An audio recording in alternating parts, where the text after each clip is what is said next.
Hello, good evening, everyone. This meeting was called to order in our closed executive session, so we can begin our meeting. And I just want to say just a couple comments. Since our last meeting, our community experienced a tragedy, as many of you know.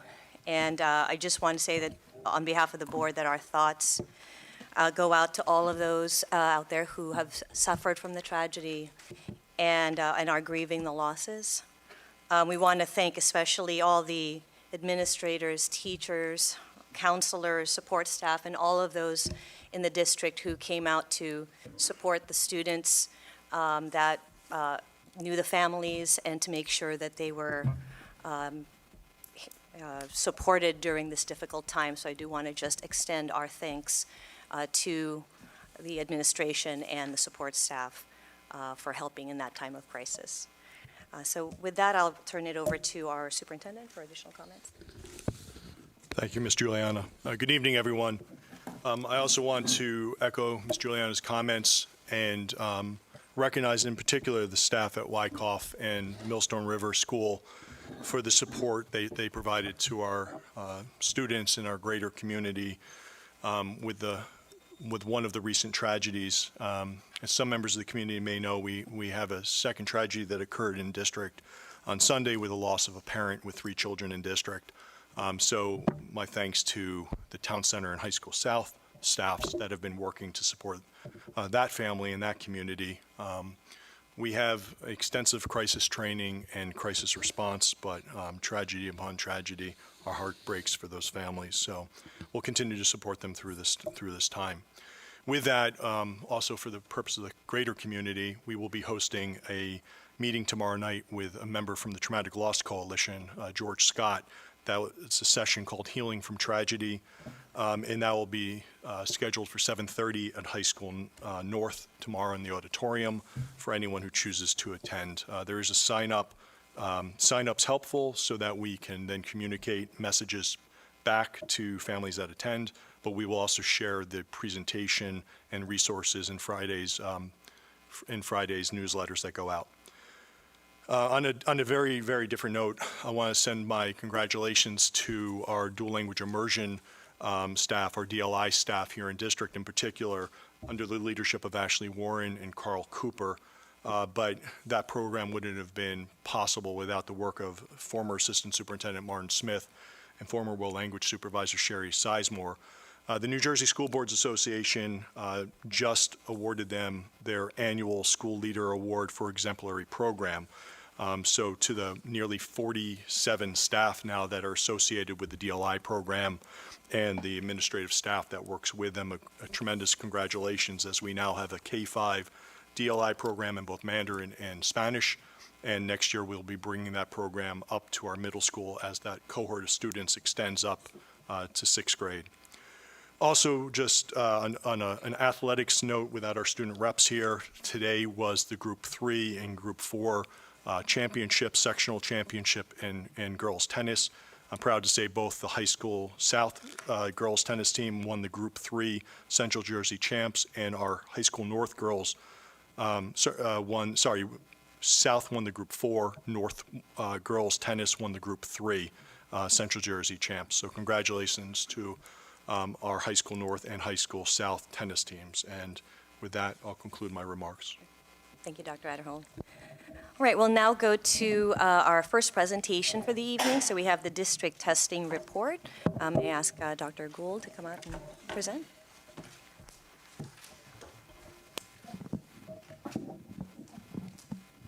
Good evening, board and members of the community.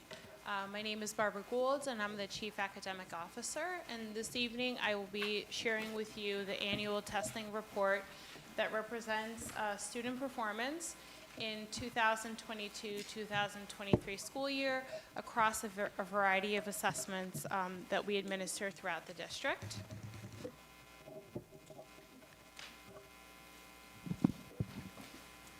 For today's agenda, I hope to share with you some information about our graduation pathways, ways in which students in New Jersey can graduate from high school, as well as data for NJ-GPA, NJ-SLA, our AP data, ACT, SAT data, and also DLM and Access, which speak to different groups of students.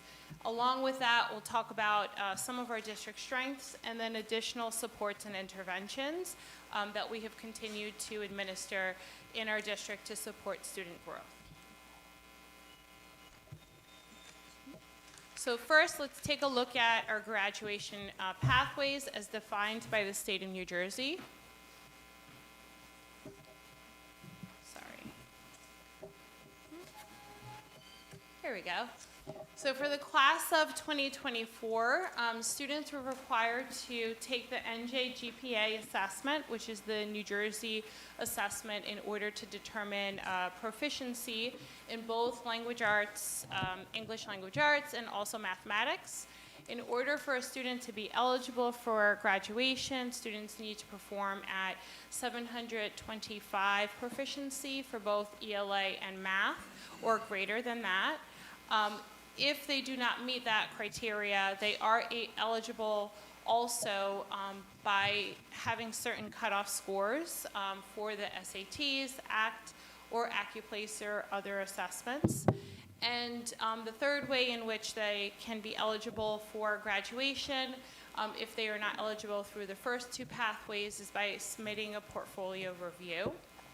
And the same is true in mathematics. So both for ELA and mathematics, the cutoff scores are the same and the pathways are the same as well for student graduation.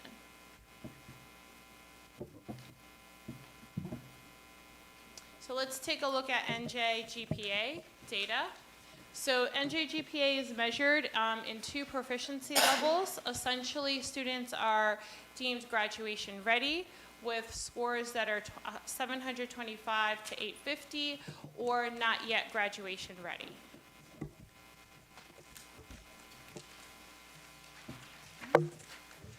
On this slide, you can see the data from WWP that speaks specifically about our mathematics performance. And as you can see, all the way over to the right, for the state of New Jersey, about 55% of students on the NJ-GPA are graduation ready, as identified by the state, whereas our students are performing at 92% graduation readiness.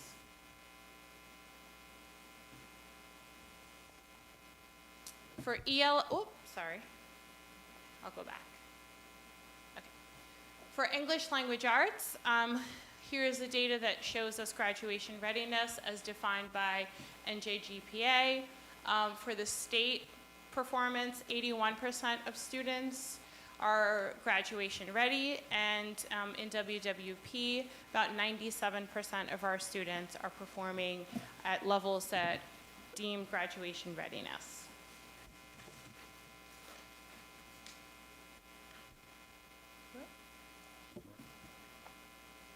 This clicker is not my favorite. Okay, so now let's take a look a little bit about our student performance, looking at our demographic data on NJ-GPA for both ELA and mathematics. Here you can see, as a reminder, for ELA, the percentage was 81% of students statewide are graduation ready, and 55% for mathematics.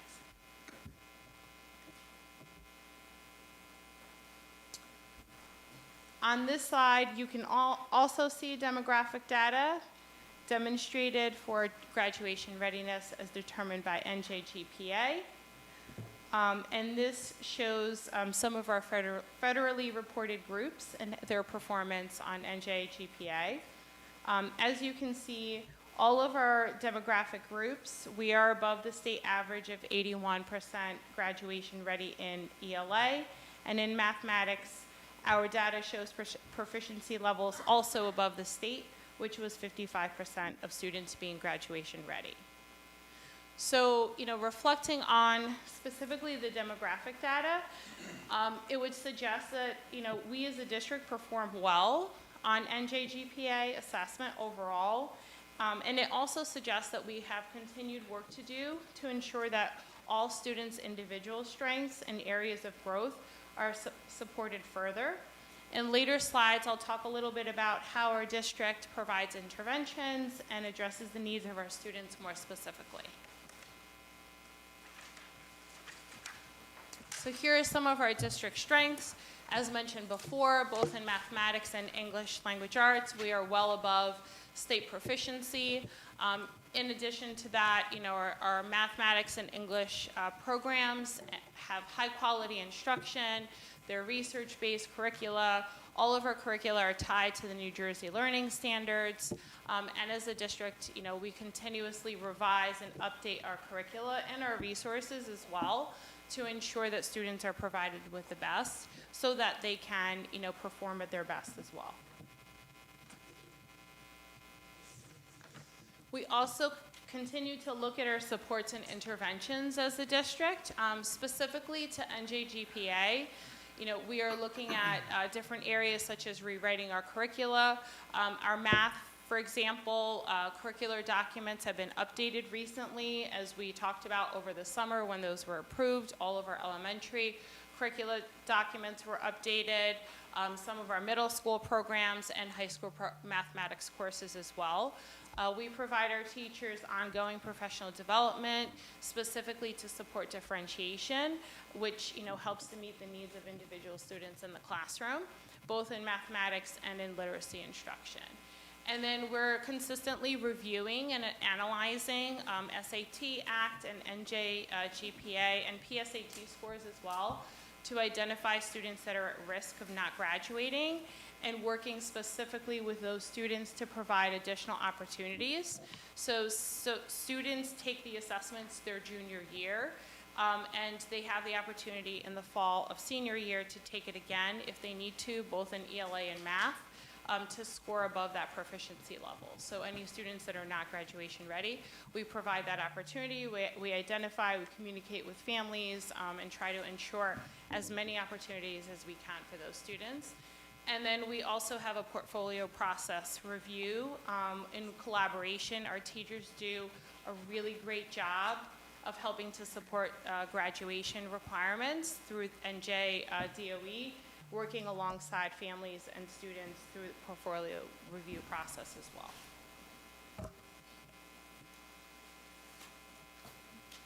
And hopefully we can move on to talk about NJSLA in a second. So the NJSLA assessment is another assessment that is state required, and this assessment measures student performance both in language arts, also in mathematics, and in science. It measures our performance against the New Jersey learning standards. Sorry. Students in English language arts take the assessment in grades 3 through 9, and there's a real strong emphasis on reading, synthesizing ideas across multiple texts, determining the meaning of words and phrases, and also writing efficiently and effectively, and using analysis to show and demonstrate their ability to communicate ideas. Proficiency is measured across 5 levels, and you can see them here. So with 5 being exceeding expectations and 4 being meeting expectations. And those are considered passing. Here on this slide, you can see how our students have performed in English language arts in grades 3 through 9. And as you can see, WWP percentages, students are scoring in the met expectations and exceeding expectations categories. We are above the state percentages for all grade levels.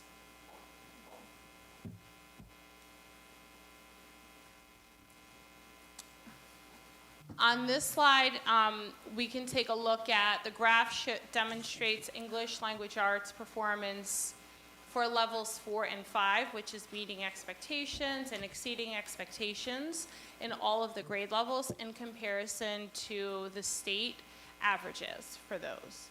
And again, it represents how our students are performing well above the state expectations For example, in ninth grade, 52% of the ninth graders in the state met or exceeded expectations in English language arts, whereas 86% of our ninth graders in WWP met or exceeded expectations.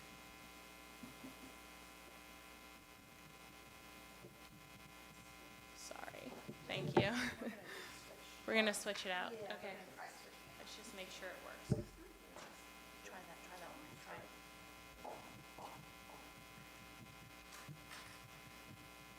Thank you for the.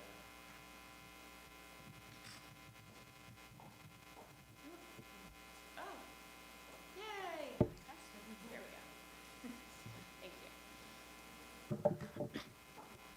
This slide shows demographic data on NJSLA for English language arts.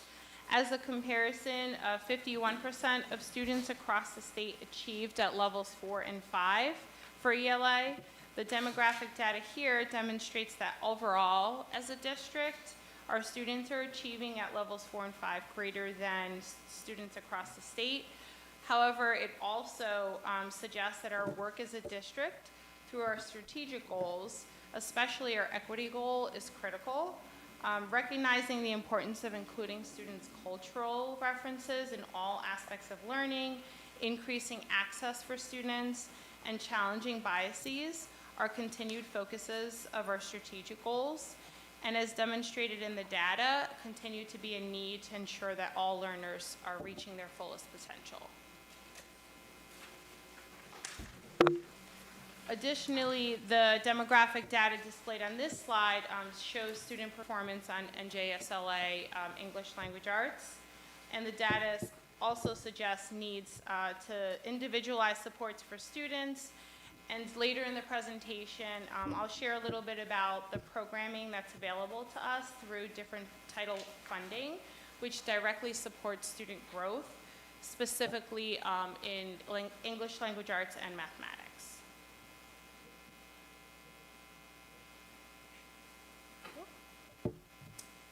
So similar to NJSLA for English Language Arts, student performance is also measured for the New Jersey Learning Standards in mathematics.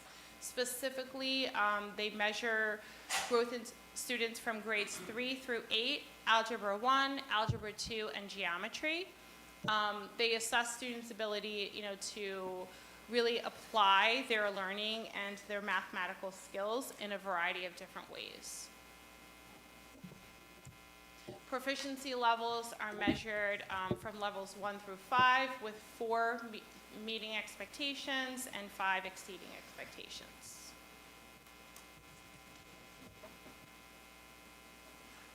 So on this chart, you can see proficiency scores for students in grades 3 through 9. As you can see, and also Algebra 1, Algebra 2, and Geometry. And as you can see, students, in WWP, in the meeting expectations and exceeding categories were above the state averages for almost all grade levels. I do want to put a special distinction and take a look at specifically grade 8. So it's important to know that the grade 8 assessment in WWP is representative of a very small portion of our student population. For instance, fewer than 100 students take Math 8 because most of our 8th graders, 85% of them to be exact, are in Algebra 1, so they're taking the Algebra 1 assessment. That is not true of other districts in the state of New Jersey. We are probably, I think, one of the highest districts in terms of our enrollment in Algebra 1 for 8th graders. And therefore, and we also have a small percentage of 8th graders who are taking the Algebra 2 assessment, and those are the students in honors and accelerated courses. So, you'll notice that our grade 8 is different than the rest of the data in terms of meeting expectations and exceeding, but it's because it represents a very small portion of our students, typically students that are still having, are still growing in their mathematical abilities.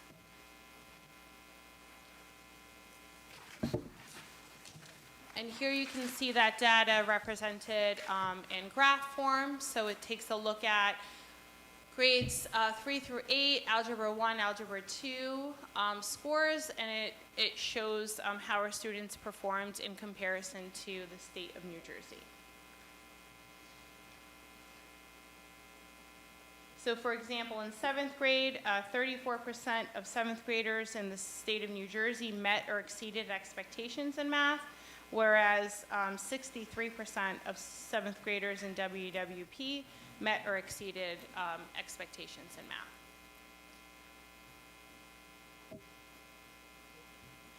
The next two slides show student performance for demographic data on NJSLA for mathematics across all grade levels.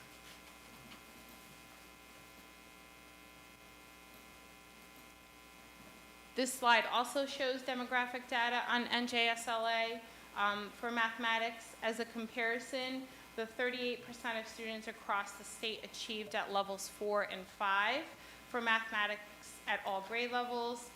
The demographic data here demonstrates, again, that overall as a district, our students are achieving at levels 4 and 5 at a greater percentage than students across the state. But the data also suggests that our district strategic work, specifically our curricular updates, our intervention plans, and our professional development efforts, are essential to ensuring that our students demonstrate individual growth and success across all different demographics.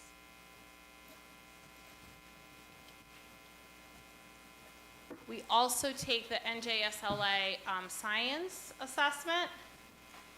Specifically, science and engineering practices are measured for students in grades 5, 8, and 11. And interestingly, the state proficiency levels for science are different than math and English language arts, with levels being 1 through 4, 3 being proficient, and 4 being advanced proficient. And here you can see our student performance in grades 5, 8, and 11 in science. As you can see here, WWP percentages scoring in the proficient and advanced proficient categories were above state percentages for all grade levels. And that data is also represented in this chart and in this slide. So for example, students in 8th grade, 19% of 8th graders in the state of New Jersey performed at the proficient and advanced proficient, whereas 48% of WWP 8th graders met or were proficient or advanced.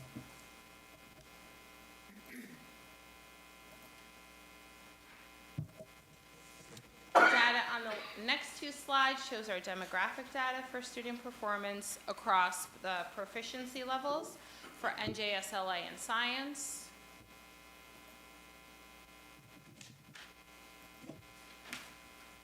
Overall, for NJSLA demographic data indicates that we do have some disparities in test performance among different demographics. Indicating areas where we need to identify additional supports and resources and make those available to students even more so than we are.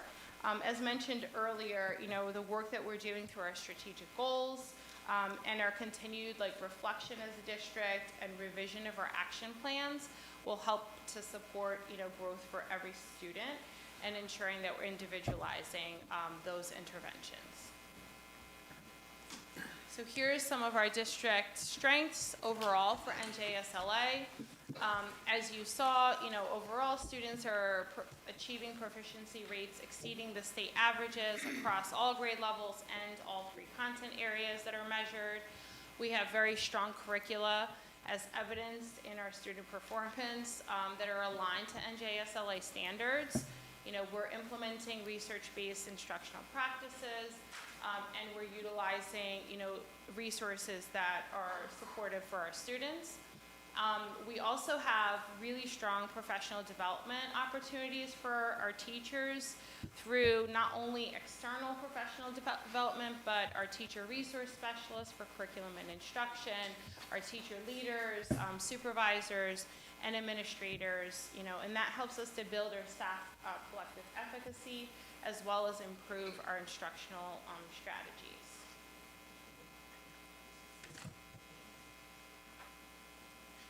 So we also know that research on educational, excellence and educational equity suggests that a multifaceted approach that includes many strategies really supports all learners.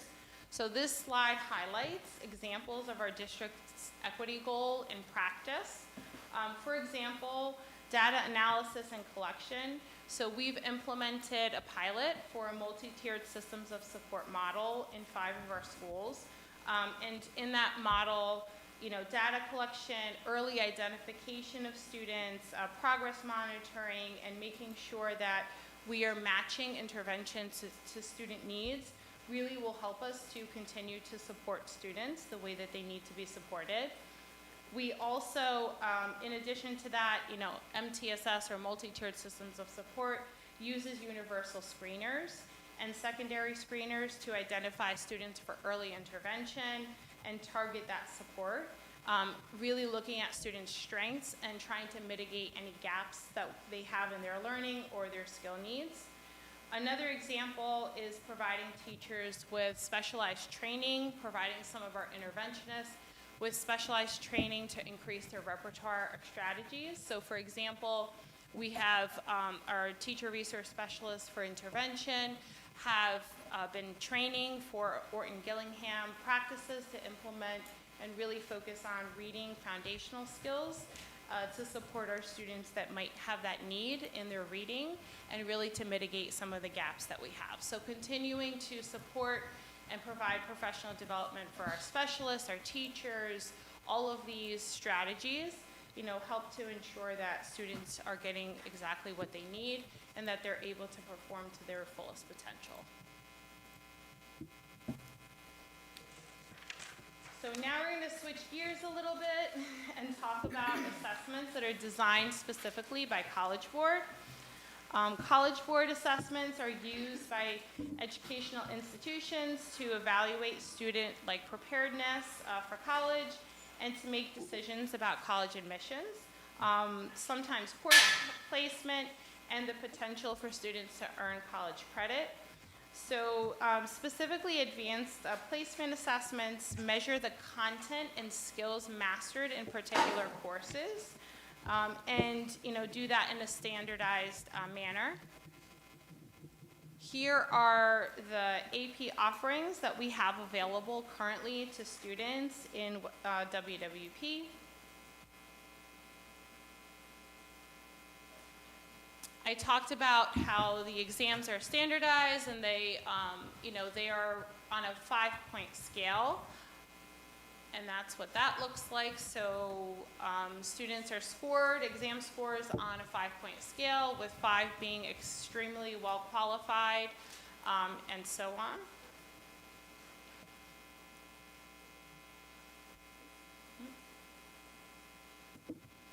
Yeah.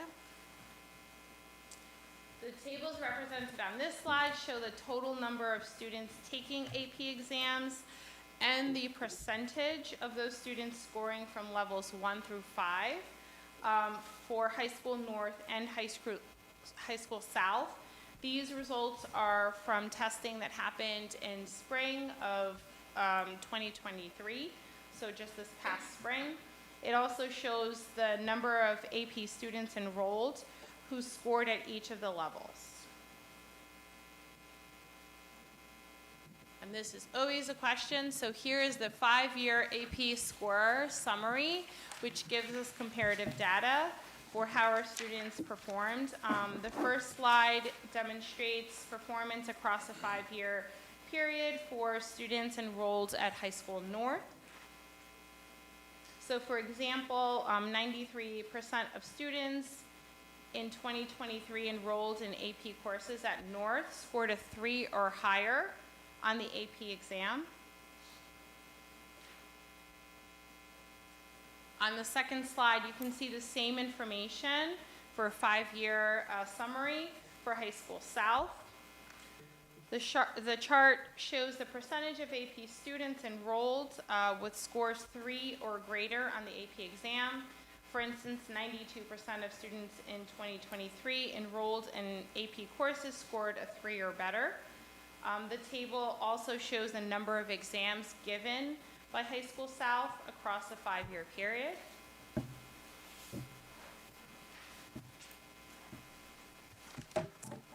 So what are some of our strengths?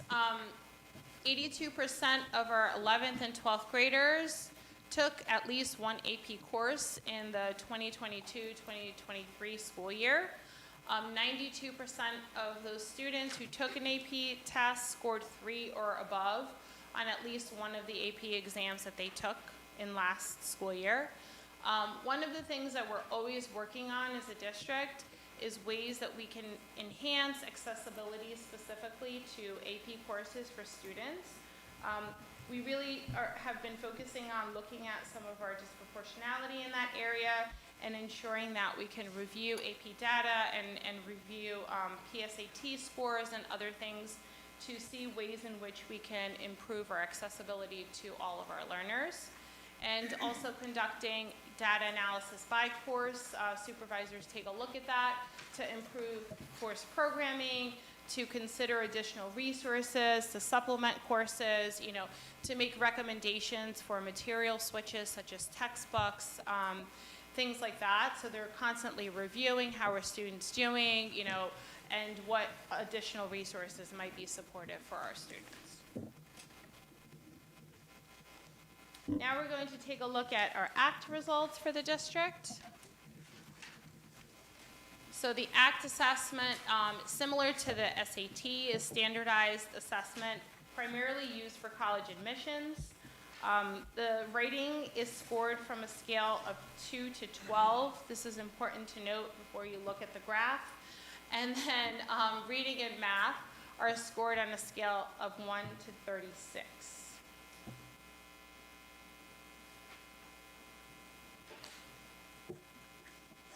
This slide shows a 4-year comparison of ACT achievement for students taking the ACT assessment. Scores are represented as a mean score. A student's STEM score is a combination of their performance in math and science parts. And a student's ELA score is composed of their reading, English, and writing scores.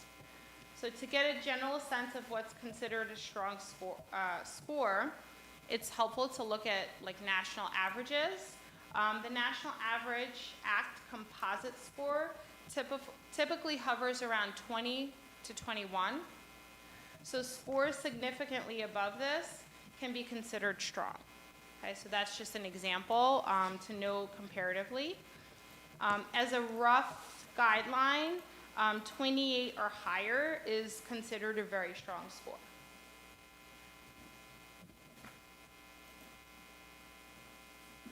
Now we're going to take a look at our SAT results. So again, another assessment conducted by College Board that takes a look at scholastic aptitude and also utilized primarily for college admissions.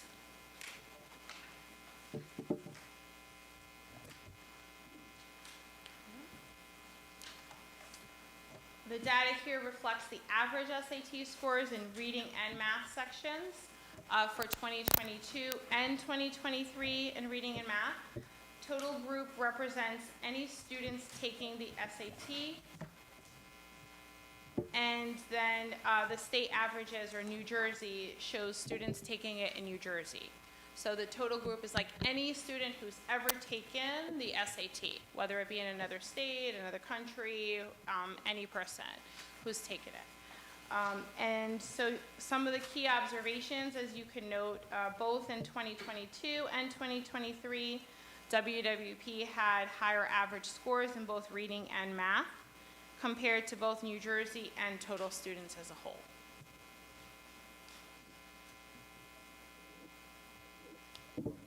Here's our SAT achievement comparison, taking a look at our 5-year comparison. over time. And as you can see, our district performances have remained pretty consistent over time. It's important just to note that, SAT scores, along with all of these assessments, we're looking at different cohorts of students, as well as, it could be influenced by a number of different factors, the performance. For example, they may change test content, or they might change test format completely, like the PSATs being digital this year, right? So just knowing that little discrepancies here or there may happen just as a result of those things.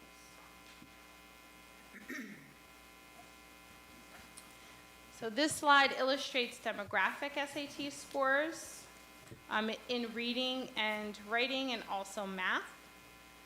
Again, as I mentioned, SAT scores can be influenced by a variety of different factors, including educational equity and access to resources. So they should be interpreted with consideration.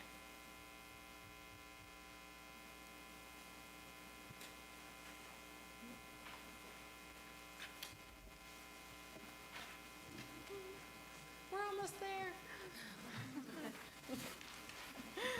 So DLM, the dynamic learning maps. So DLM is an alternative assessment to NJSLA for students with special needs. The assessment is adaptive, and questions are presented based on the student's previous responses. DLM in English, language arts, and mathematics are taken in grades 3 through 11, and science is taken similar to NJSLA in grades 5, 8, and 11.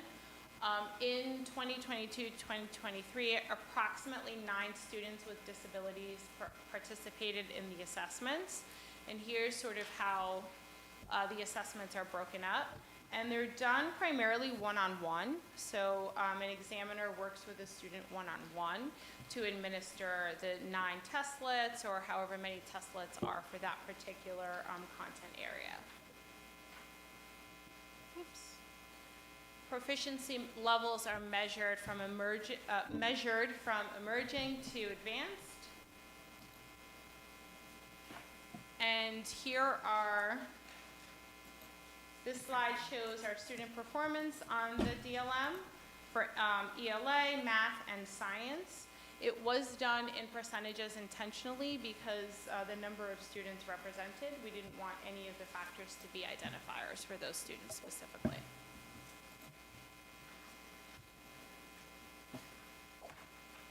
And finally, Access, which is an assessment that is utilized to measure English language proficiency for students who are English language learners. So the assessment measures 4 skills. They take a look at student proficiency in reading, writing, speaking, and listening. For students who are receiving ELL services, they're mostly administered online, but there are portions of the test that are also done in other ways. All of our English language learners, whether or not they have declined services, must sit for the Access assessment. And teachers use multiple measures, including Access. And the cutoff score for services is a 4.5 out of 6 to determine if students are able or eligible to exit from services or must remain in the program.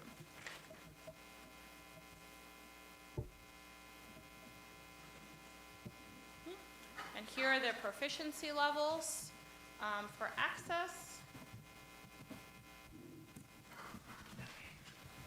On this slide, we can see the number of students receiving ELL services in the fall of 2022 and currently fall of 2023. As a district, we utilize a sheltered instruction approach to providing services for ELL in West Windsor-Plainsboro. And as you can see across all schools, our number of students needing ELL services has increased.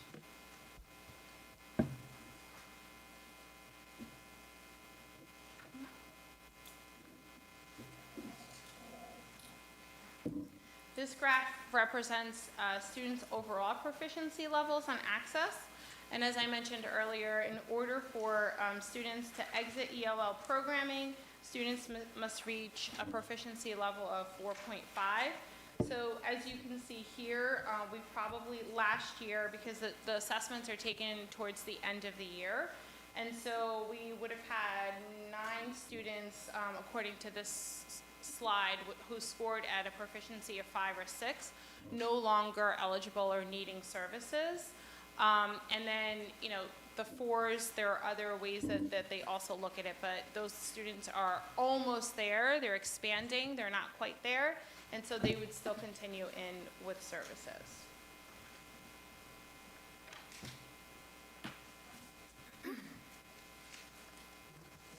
So in terms of strengths for our district, you know, we have increased as our population of students needing ELL services has increased. We also have increased our sheltered instruction observation protocol training for teachers who are serving students with English as English language learners.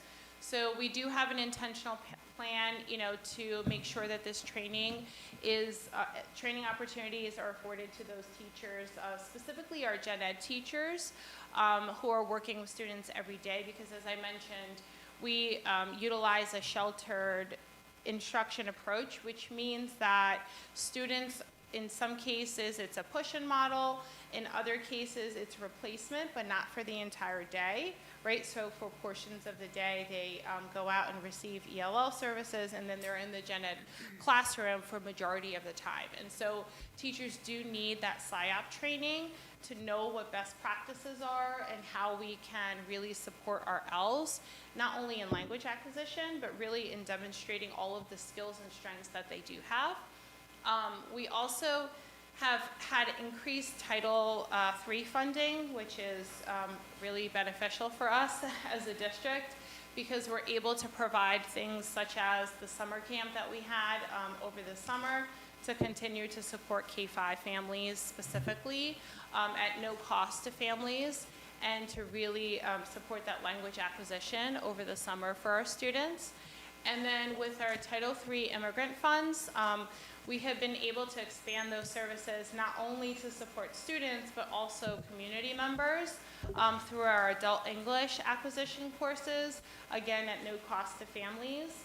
And as a result of increased funding, we had a 20-week session last year, and we're able to do it even longer this year and take on even more members of the community who are, you know, parents or of students that we serve through the district. And we are also always looking at ways to support, intervene, you know, and grow in our instructional practices and the ways in which we meet students' needs. You know, specifically, one of the things that we have been looking at this year is, you know, taking a look at our model of replacement, especially at the K-5 level, and taking a look at other possible models such as inclusion. We're piloting that at Wyckoff. With our ELL teacher pushing into the classroom to support students, really to, you know, determine what is best for our learners and how do we help them to grow, you know, as much as we possibly can. So we're always looking as a district for ways to try new ideas, try new initiatives, and to really support students.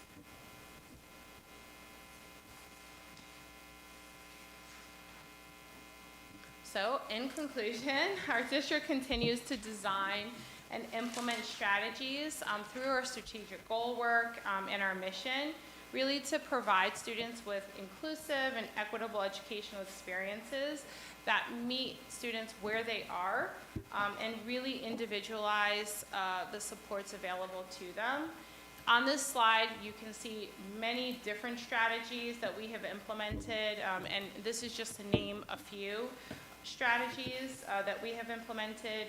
You know, as I mentioned, for our title funding has afforded us ways to increase programming, increase resources to families, increase ways to provide intervention for students and support them as appropriate. Our goal work with multi-tiered systems of support has really been beneficial, helping us to utilize universal screeners to identify students for intervention, to really take a look at interventions and base them on individual students. Other district initiatives like multi-level really help both at the middle schools and at the high school level, are aligned with research-based practices for heterogeneous grouping with differentiated instruction, and also by providing access to students. These are all ways that we are working as a district and have put in effort and will continue to have impact on students, specifically not only for their test scores, but really to realize our mission of supporting the whole child. So thank you. Thank you, Dr. Gould. Okay, are there any questions from board members? Loy? Thank you so much for that comprehensive report. Just a question on the NJGPA, since it is fairly new. If a student decided to opt out, I know you mentioned like alternate pathways. How would that work if a student or family just decided that was not something they wanted to do? That's not really an option in the state of New Jersey. Students are required to sit for the NJGPA in order to have the other pathways accessible to them. There are some ways that they can appeal that through the state, but it's very few circumstances in which that's granted. Thank you. If I could just add to that, that gets set up by a recommendation from the New Jersey Department of Ed and approved by the State Board of Education of the state. So that is a state standard for all districts. And that is something that's in effect for this year's graduating class and classes beyond. So you may have heard during the pandemic, some families were opting out. That was being allowed at that time. It's no longer allowed as rules were passed by the Department of Education and the State Board of Education. That is no longer. So if a student has not passed or does not sit for the exam, they're not allowed to sit for the alternate assessments. And even if they have a passing SAT score, if they have not sat for that test, they're done. They cannot graduate from WWP based on they did not meet the criteria established by the state of New Jersey. And just on that same line of questioning, just for the students that you mentioned that might be at risk, I wonder if you could just talk a little bit about how the district does help the families and those students. I know you mentioned working with the portfolio and whatnot, but if you could just talk about that a little bit more. Sure. So I think the first part is just being able to identify the students. We have already done that. So based on the testing reports that we have available to us, NJGPA, as well as looking at students' SAT scores, PSATs, all the other alternate assessments, we've identified students that are at risk. We try to do that before the fall NJGPA assessment so that they have an opportunity to sit again if they need to. And then, also providing them with the opportunity to take the PSATs again, which is coming up in a couple of days. So we have tomorrow. So we have communicated, specifically with those families.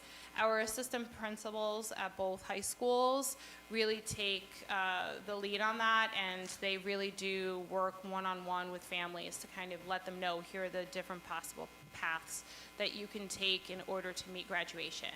And then if we've tried all of those efforts and students still are not able to meet that cutoff that's required with pathway 1 or 2, then we work with them with the portfolio review, our supervisors of language arts and mathematics, along with their teachers, working individually with students to take a look at the portfolios, and then there's a whole submission process that happens through the state of New Jersey and submitting those for review. Sure. Thank you. Dana? Okay, my first question was about the PSAT, which is tomorrow. There was some conversation among parents, I don't remember where, but why 10th graders should take it, and I think you've probably covered a bit of that today, but maybe we could be super clear about that. So that was my first question, but you have a a few others. So. Sure. So I think it gives students, the opportunity, as we mentioned, for this particularly, but also it's a way for us to identify AP potential in students and to really work with students to be able to increase that access. Maybe they did not see themselves, in that particular course, but we can, show them through their testing and through their results that they're able to do the work and to really apply the skills. So that's one way we use it. We also take a look at PSATs, to identify any students maybe that might be at risk and what other interventions are necessary to support growth. Okay, I have a few other questions about some of the other high school testing. So on the AP score, the score summary, those are the number of students. Oh, I think I can answer my own question. The number of students who are enrolled or took the exam. That was a little bit confusing to me throughout the AP slides. Like I wasn't sure if it can't be the number of students because it's too big. But and then I also wanted to know, how does this compare to other districts? So on average, we're having many students take many exams. Yeah, so What's the average number for those that take AP exams? What's the average number of APs they take?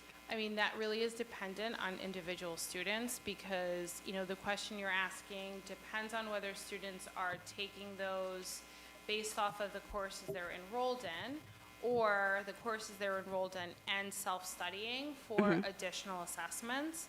And that really is dependent on the grade level, whether, it's 11th grade, how many eligible courses they can take, as well as in 12th grade. So I don't know that there's really a definitive answer for the average, but I can share that we do have a number of students who take a full load of AP courses, 4 or 5 courses, both in 11th grade and 12th grade, and then also self-study for various assessments. And how do our number of exams compare to other like districts in New Jersey or elsewhere? So as you can see, our number of exams have continued to increase, the exams that we administer. Other districts have, especially districts that are near us, have put different regulations in their program of studies related to the number of assessments students can take, specifically to address the self-study requirement. Okay, thank you. And I had a question on the ACT part. The numbers that are listed, are they, when you have like a composite valid number, is that unique students, or is that a count of, like, what if a student took the test multiple times? That's a really, really good question. I will have to look into Okay, that and get back that's fine. to you. Yeah, that's That's a really fine. good question. And I think that was it. But I thank you, and thank all the people that helped you put this report together. Oh, and just a side note, you're missing my favorite class here, AP Spanish Language. Oh, thank you. So, That is a good class. I will add it. And then we can update the record. Just with respect to the PSAT 10, that also falls as one of the graduation pathways. Yes. In order for a student that does not pass the GPA. yeah, that was the part that I wanted you guys to reiterate, because Yeah. that was, So PSAT 10, PSAT 11, and SAT all fall in that criteria. And we do have some 12th graders taking it as well for that same reason. Really? Thanks, Dr. Gould. Real quick, when you say self-study, does that mean students aren't enrolled in the AP class, but they're studying to take the AP test? Correct. So we have a number of students from 9th grade, spanning from 9th grade to 12th grade, who self-study for AP exams. Some courses that we offer, and some for courses that we do not offer. I also had another quick question, hopefully, about the sheltered instruction approach. I'm just trying to envision what that looks like. So for the push-in model, does that mean a teacher is visiting a classroom and perhaps doing a mini lesson with an ELL student, or are they with them the whole day? That's a good question. So for sheltered instruction push-in, right, it's not the entire day, it's portions of the student's day. Students are clustered into different homerooms so that the support teacher, the ELL teacher, can push into a variety of different homerooms. And they work along with the gen ed teacher to determine when is the best time to do that, whether it's during writing workshop where they can pull a small group, whether it's during reading, whether it's during science or social studies. So they work collaboratively depending on the student's needs, depending on their language acquisition, in order to make that determination. The other approach is bilingual education, which would be really difficult in our district because of the number of languages of students that we service. So bilingual would be, similar to our DLI program, where the instruction is in the student's language. And for us, that would be very, very difficult. Other districts that have predominantly one particular language, may use bilingual versus sheltered instruction as an approach. Okay, thank you. Any questions, Liz? Thank you also for the very thorough presentation. On slide 31, the district demographic data science information there, do we have any context on why why these percentages are so high for below proficient in the sciences, or do we have any information behind that? Why they're not proficient? Right. I mean, even the state averages are not proficient to a high degree. Knowing test construct, I would say that if that's the case and everyone in the state is not performing at a high proficiency, that maybe it's the way the test is designed could be something to consider as a reason. Thank you. And Liz, I'd also just say that the test holds no weight, and Yeah. the students know that, Right. so. perhaps, okay. Okay. Then on slide 59, where, I think it was slide 59, no, actually, slide 55, where it states all English all English language learners, even those who have declined services, must for access. Is that a statutory or regulatory requirement that they must sit for it, Yeah. even if they've declined services? So families can decline ELL services, and we do have families that do decline ELL services, but we as a district are required to still continue to measure their proficiency in acquisition and to provide them with the opportunity to receive services at any point. So even though they decline, let's say for this year, we measure proficiency. If they're still eligible, we offer it again, and we continue to do that as a district until, they are at a proficiency level where they're no longer eligible. And then a follow-up to that, so when you're communicating with those families, do you have interpreters or someone else, or how do you communicate with the Sure. families? So we actually utilize as a district a program called Propio, where staff members and any of our staff members have access to it. We also use it for conferences. And what they can do is they dial a number and they allow, it's HIPAA regulated, so, it keeps confidential information, and it then translates into whatever language. And they have pretty much every language that you can dream exists on Propio. It's a really great service. It has provided us with access and given us the opportunity to communicate with our families. A lot of our administrators use it for conversations with families all the time. That's great. Thank Yeah. you. Any other questions from board members?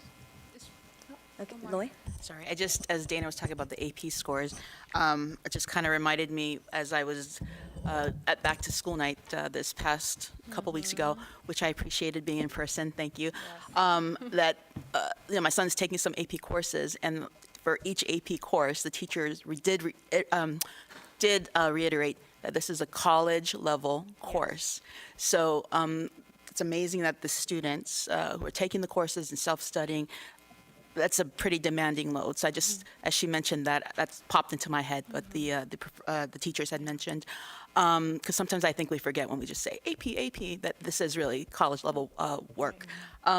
The other thing I did want to ask was I did appreciate the 5-year look at the scores, because it seems pretty consistent across the board. So it's, I mean, the students are doing very well. I was curious, and I don't know if we mentioned this earlier, but for the NJSLA, for like the elementary school age kids, in terms of like, I was just thinking about COVID, like pre-COVID and post-COVID scores, is that something that you also see as a trend in terms of like how our students are doing in the district, maybe in comparison to the state during that maybe 5-year time period as well? There was not a lot of discrepancy looking at the, how students have performed. Specifically, though, I actually looked at this earlier today. Our 3rd and 4th graders. Right? I was looking at our 3rd and 4th graders. Yes. I have a 4th grader. Yes, exactly.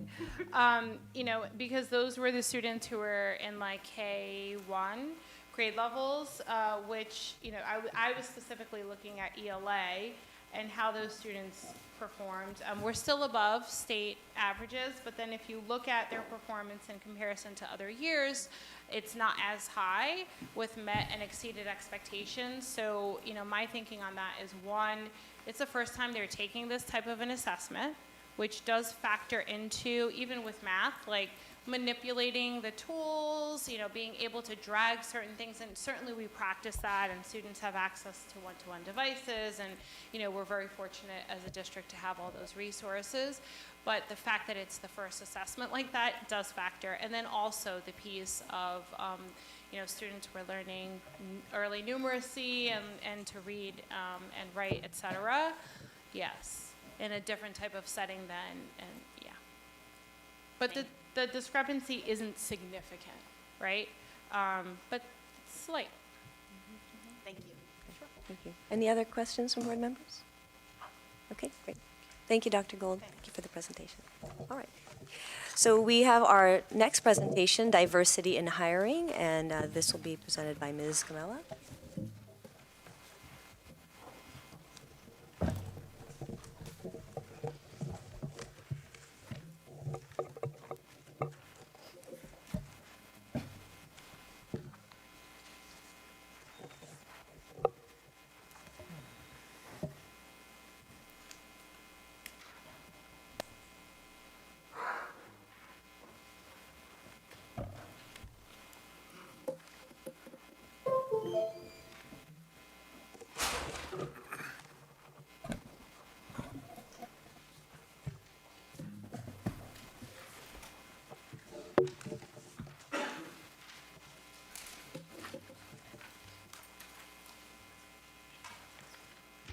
Good evening. I'm very happy to have the opportunity to speak to you tonight about something near and dear to my heart. And so let's get started. I'm Charity Camella. I am the Assistant Superintendent for Personnel. I get asked that question, like, people understand the title Assistant Superintendent, but they'll say, what do you do? What's personnel? What do you do? And so I'll say, WWP. No, that's where you work, but what do you do? Like, what does personnel encompass? And I'm like, WWP. Because for me, it still means we work with people. So while we work with people. We work with little people, we work with older people, younger people, people developing, people growing. So it's a passion of mine, which is why I love my role in the district. And I'm happy to talk to you tonight about some of the ways that we're enhancing future hires and increasing diversity for our students. I'd like to thank the board for your support on our district strategic goals.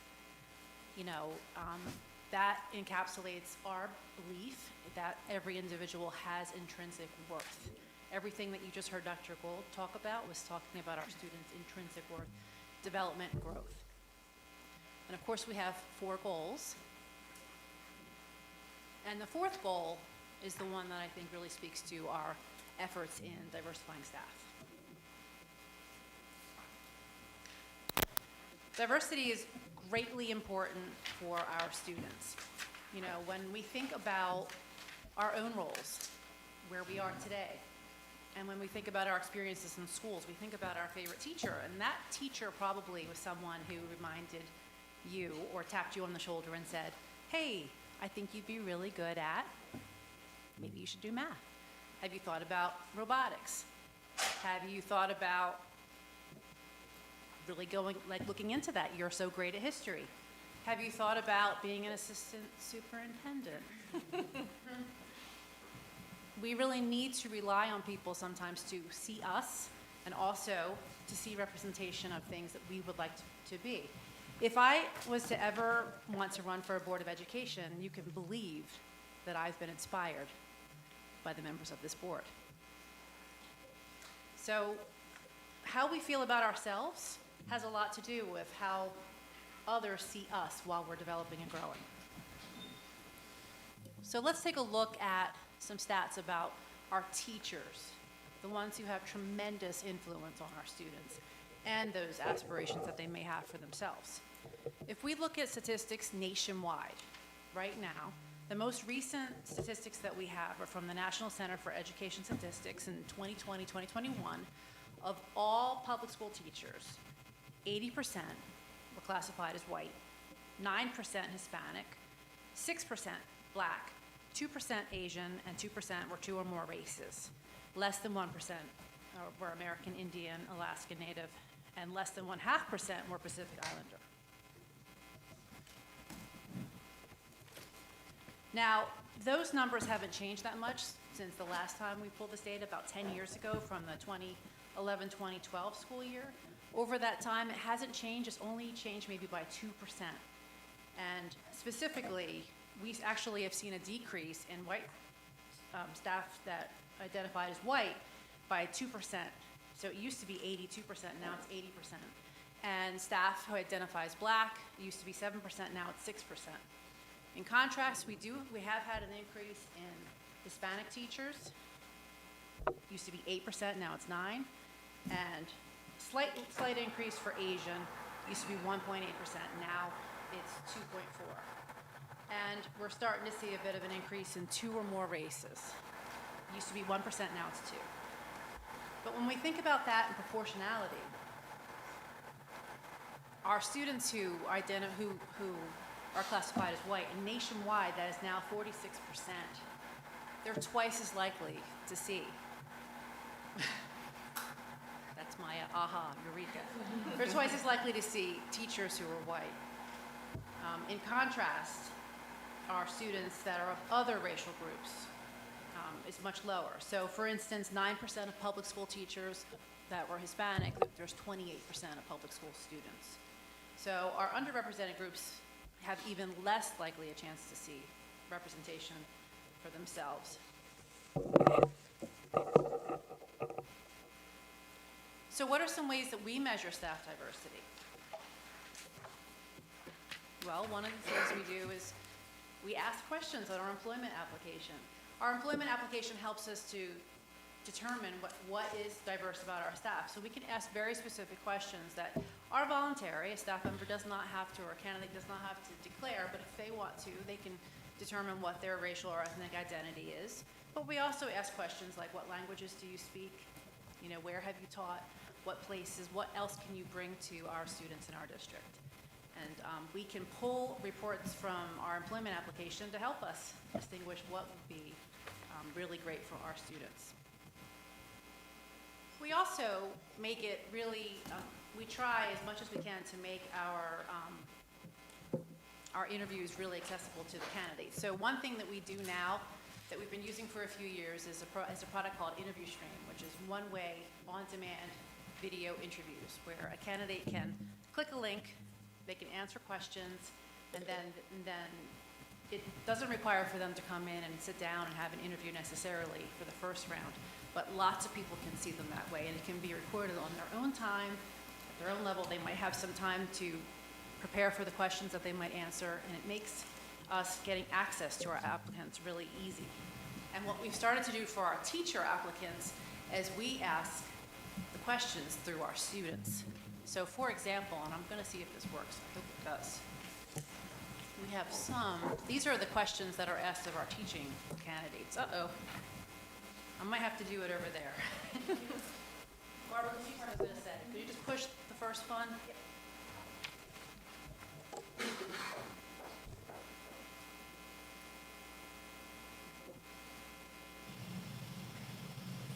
Hi, my name's Ariana, and I'm in first grade. Tell me about yourself. Why would you like to be a teacher in Windsor-Plainsboro?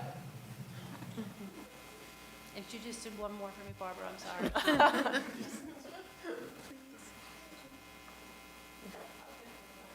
Do an orange, second one, please. Hi, my name is Sam, and I'm in first grade. How will you make sure all kids feel valued and included in your classroom? And so what we love about this is when our applicants, our teaching applicants, watch these videos and they're asked these questions, and then we go and we click on the teacher video to see the response. Almost every time you'll see, the teacher says, "That's such a great question." So even though we're having these videos, you can see the teacher go, "That is a really good question," and it makes it more personal. And we can really see the enthusiasm and love for our students even before an applicant begins to work here. So we've been really enjoyed that. We've been able to utilize student videos, and we hope to continue doing that as a way to make it a more pleasurable experience for our applicants. Another way that we're required to report our diversity is a federal report called the EEO5 report. And I've mentioned this to you in previous presentations. It's a report that's collected annually, like every 2 years. It's reported to the United States Department of Education. And we have to report on all public schools, elementary and secondary school systems have to report student demographic workforce data, including race, ethnicity, sex, and what their assignment is in the district. So our most recent report, the 2022 report, shows that we have 74% of our staff are classified as white, 5% Hispanic, 5% black, 14% Asian, and 2% multiracial. And looking at our most recent student data, 73% of our students are classified as Asian, 5% black, 5% Hispanic, 13% white, and 4% multiracial. That's interesting when we look at this side by side, right? It almost looks like the same pie chart, except two of our groups are inverse. So there definitely is, there's similarity with our students and staff that identify black, similarity in percentages for Hispanic, but a complete reversal with staff 74% white versus students 73%.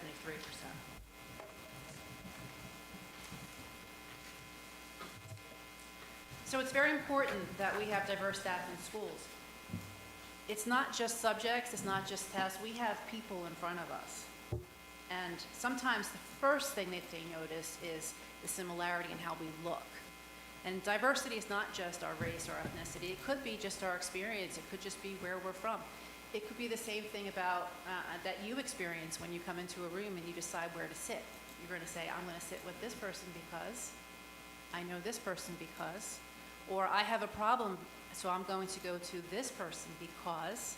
And a lot of times, the first glance is usually something that you can see and it's in common, but then the more we get to know someone, it's also because of what we believe about them and what we know that they believe about us.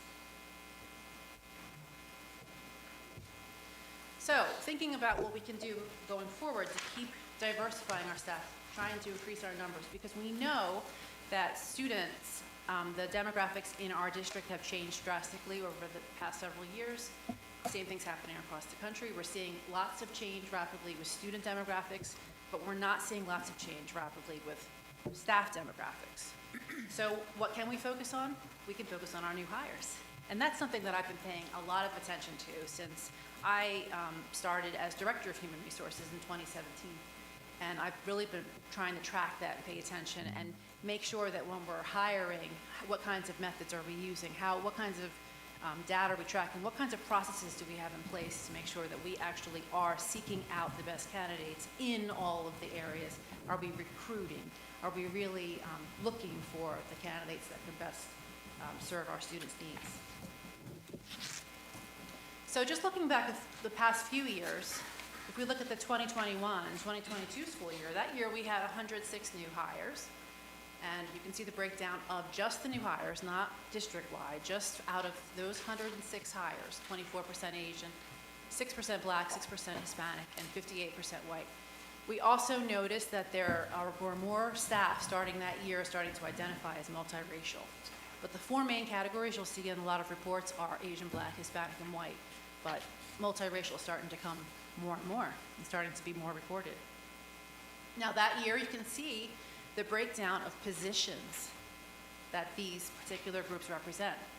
And so you can see there's lots of variety across the positions because, you know, we don't necessarily want to see that all of our, let's say, Asian hires happen to be working in instructional assistant roles or cafeteria aide roles. We want to see, are we seeing some variety in some of our administrator positions, as well as our teaching positions, as well as our support staff positions. And you can see across the board that there is some variety in that year. The next year we had 70 hires, 21% Asian, 4% Black, 10% Hispanic, and 63% white.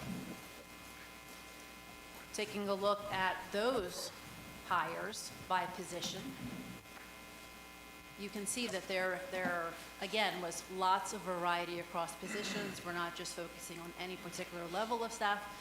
We have some administrators, we have some managers, we also have some cafeteria aides, and we had some buildings and ground staff. 2023 school year, our most recent group of hires, 83, was listed as 5% Asian, 4% Black, 4% Hispanic, and 65% white, and we had an increase of 7% staff reporting multiracial. And you can see the different roles these groups represent.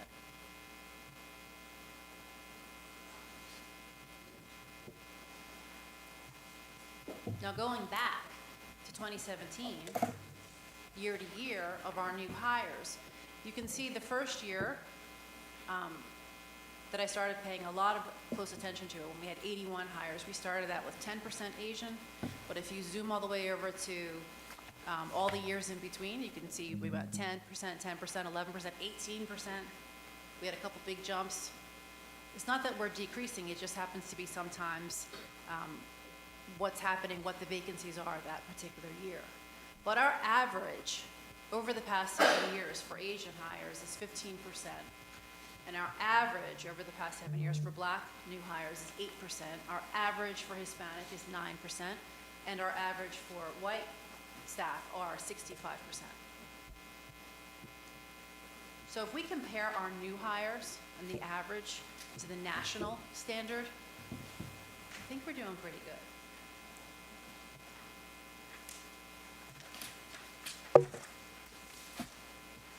And if we also wanted to compare our full staff averages to some of our neighboring districts, you can see some interesting trends there as well.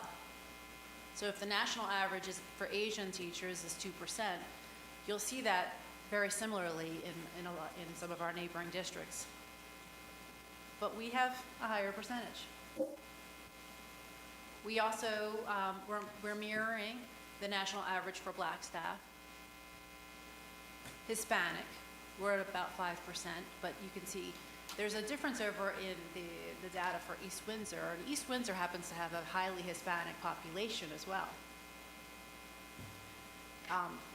White staff, 80% nationally, but we're at 74, and you can see our other neighboring districts, 87%, 92, and 75%. And multiracial, we're matching what national average is. But we're still, you know, we compare notes with our neighbor districts quite a bit on these things. But I am very proud of these efforts that have been happening within our district. But, you know, we're not finished. So what can we do to continue to recruit and retain a more diverse staff? So, you know, one thing, and one of the recommendations, and I'll tell you about CJ Pride in a minute, but one of the recommendations that we'll see from research is that, you know, if you want to increase future prosperity for, you know, any measure, you want to try to grow your own. So maybe we can try to think about, well, what's within your current organization, you know, that represents diversity that you might want to encourage to go into other professions. And if we look at some of our support roles, our instructional assistants, for example, we have a high number of Asian staff and other underrepresented groups in our support roles. And so in our last round of negotiations with the Service Association, we were able to have an opportunity to partner with universities and offer tuition reimbursement for staff members in those roles who were interested in becoming teachers.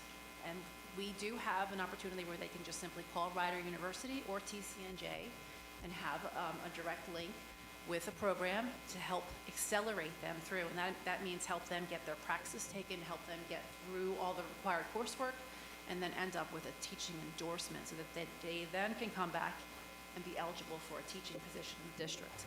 This is very exciting, and this is something that's in place for our support staff. And we're really excited for these two universities that were very eager to partner with us on that.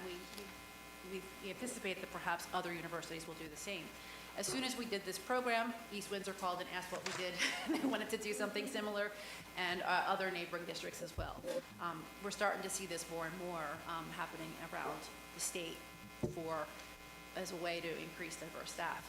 And staff that have been working in our district and already have bonds and work really well with our students.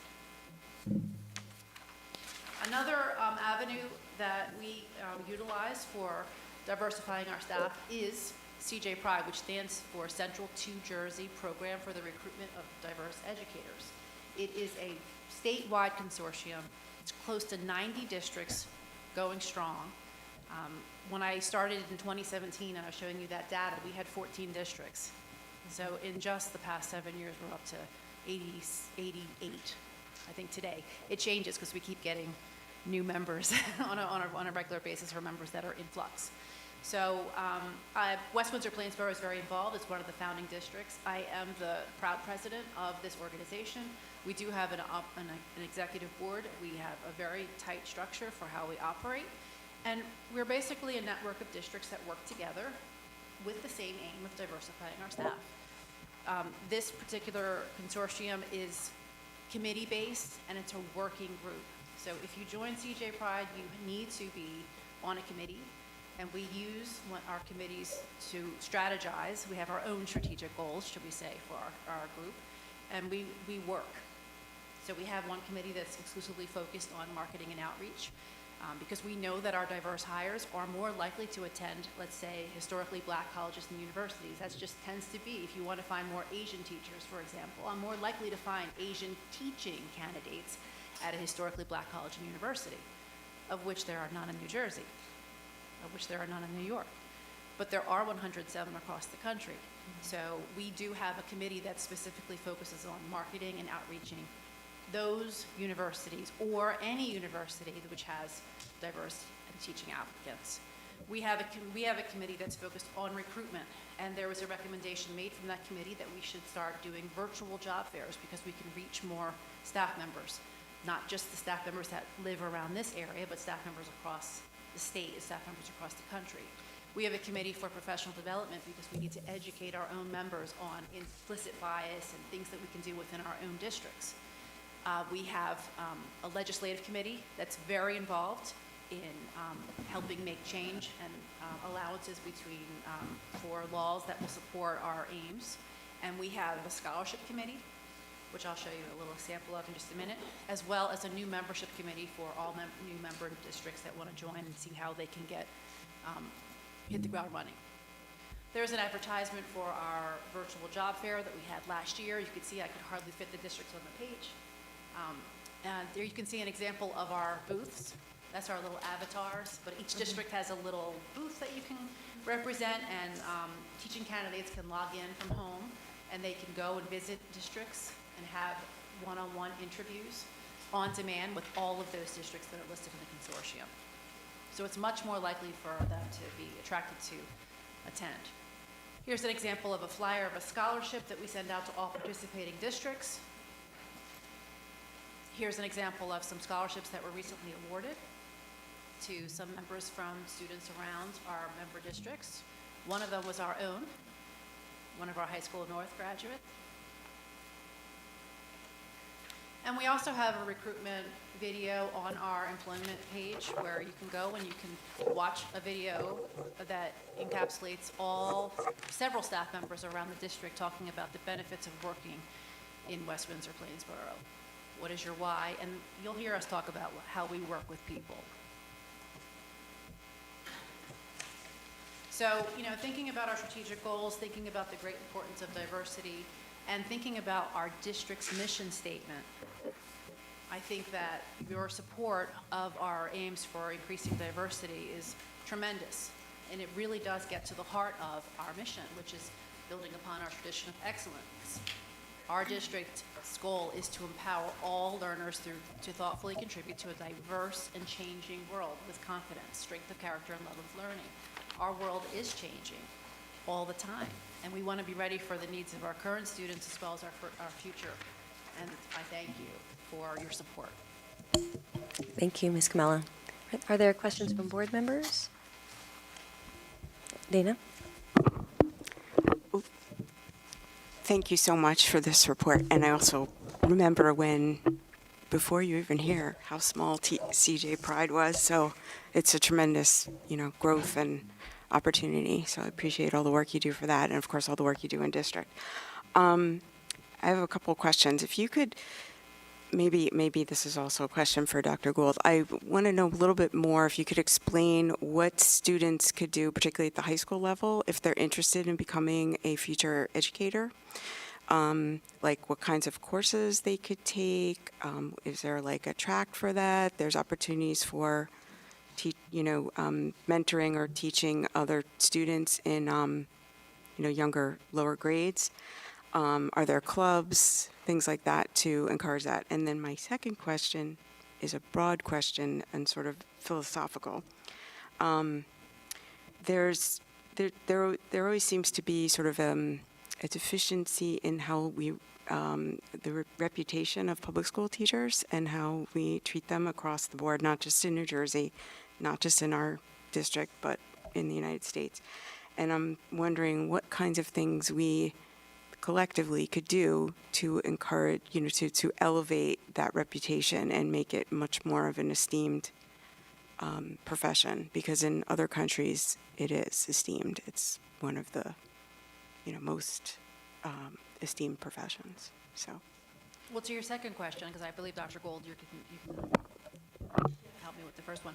But to your you're absolutely right. There has been a significant change as far as morale in general in the field of education, although that is something that my colleagues and our administrators in our district, we do all that we can to celebrate our staff and to work on methods for retention.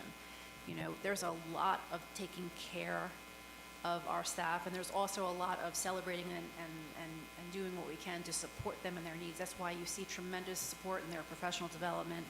When we onboard them, there's support that they get coming in. Our new teacher induction program it's lasting. It's for years. If they start out with a tremendous start, they're given lots of resources, and just the idea of valuing them goes a long way. And so what I find in talking to my colleagues in other districts is that what they're experiencing is a lot of staff members that are leaving the profession, and they're saying, I don't want to do this anymore, I'm not teaching anymore, this is not worth it, this has changed so much compared to how it was when my parents were teachers. We are not finding the great resignation or the staff that are leaving in droves. We're not seeing that so much in our district because we do really work hard at collaborating and supporting our staff. And so we have had staff members that know that they could go, maybe try to find another opportunity, but most of the time they'll say, we feel valued here. And I have heard that a lot, and we try really hard to listen to that. Dr. Gould, did you want to? Thank you. So at the high school level, we have a number of different courses that students can enroll in. Specifically, we have opportunities through child growth. We also have advanced child growth, and we recently have a dual partnership through dual enrollment with TCNJ. So students in advanced child growth can also earn TCNJ credit through dual enrollment as an opportunity. And then Teaching Youth is another opportunity that we have now that we're back in school full time. Students can now partner through a senior internship, and they're able to participate in that program as well. So all of those speak to educational fields and have parts of their courses look at working with students in that capacity. Thank you. Thank you both. Thank you. Are there any other questions? I know nationwide there's a teacher shortage. I was just wondering how that impacts when you're looking at hiring in terms of like just thinking about diversity. Yeah. That significantly impacts. And it's something that we work as personnel administrators in other districts as well. We have to actively recruit diverse staff. We can't just say, oh, it's so hard to find people. We're just lucky to take anybody who will. No, we have to still genuinely seek out diverse candidates and hold that standard. And we have been doing that. It's difficult though because, and it's what's actually interesting for me to see is that when we do have diverse candidates, now they're actually getting, it's like a tug of war. So historically, let's say when I first started in the district, we would hold fairs and have for diverse applicants, but then we've had diverse applicants saying, no one's hiring me. I'm trying to get into that district. I'm trying to get into this district. I'm not getting hired there. Now, it's like, you know, we're holding on as much as we can, and there's actual, it's very competitive. We have staff members now that, you know, that are being offered, they might leave a district for a $1,000 difference in salary. You know, it's really, really, really finite. I'm happy to see that for our diverse staff members, but sometimes it can be easy to just be complacent and say, well, you know, we're not going to try as hard. We're not going to do some of these other measures. But West Windsor-Plainsboro has still been very committed. Thank you. Any other questions?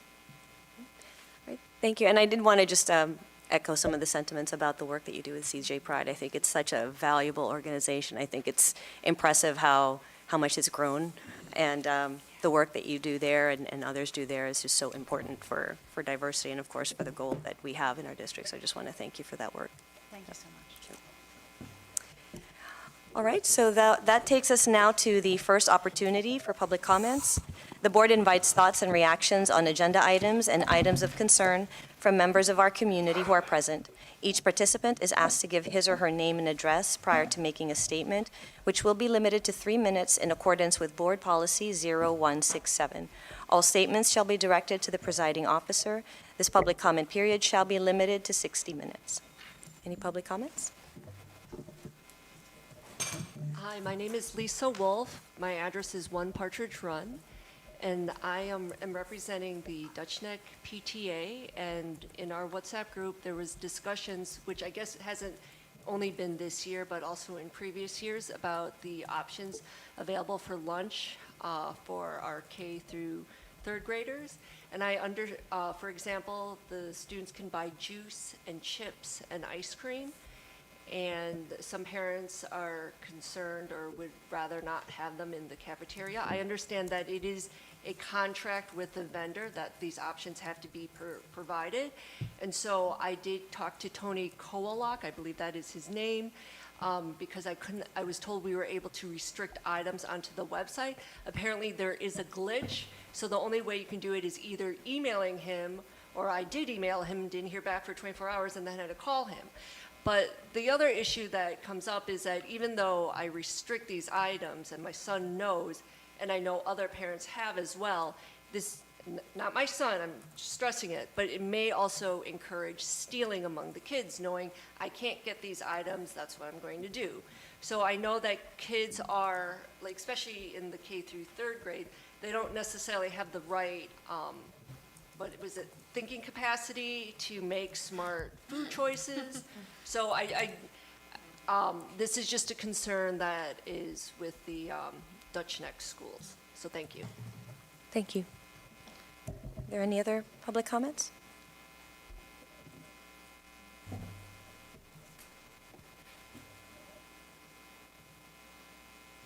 Hi. Is it 2 minutes or 3 minutes? 3 minutes. Oh, it's 3 now. Yes. Gaurav Handa, Plainsboro. TELSAFE is an attendance procedure implemented by our Board of Education to ensure the safe arrival of our children to school each day. NJAC Code 6A16 requires boards to adopt these policies and procedures in the context of reporting potentially missing, abused, neglected children, and attempted or completed suicide.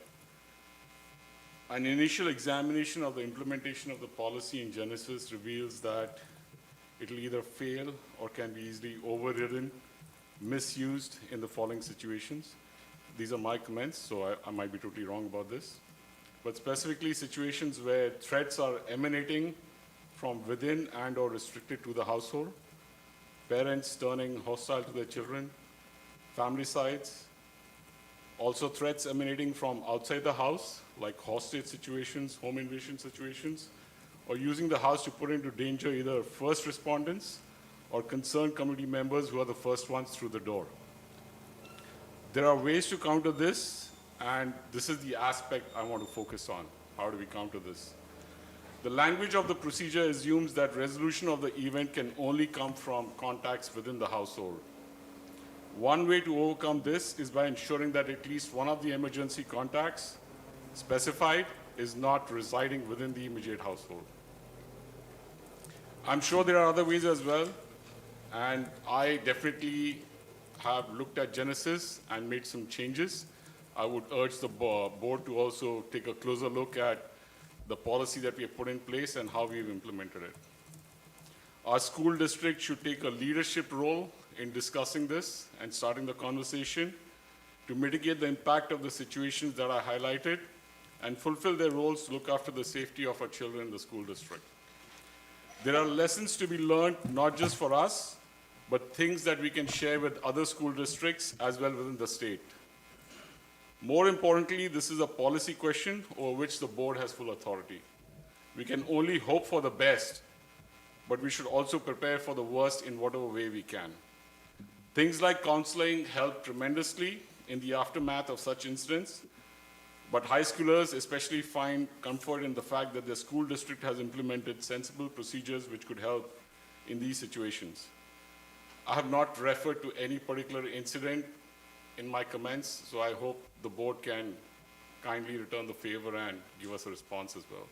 So I have looked at the policy, I've looked at Genesis. I personally, first thing is I made some changes. I would urge the board to also look at those policies. Thanks. Thank you.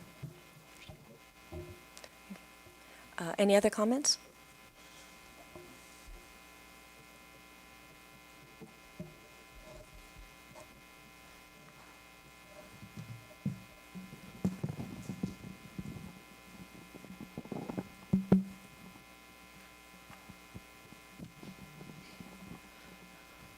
Starry greetings, Makarand Bidwai, Princeton, New Jersey.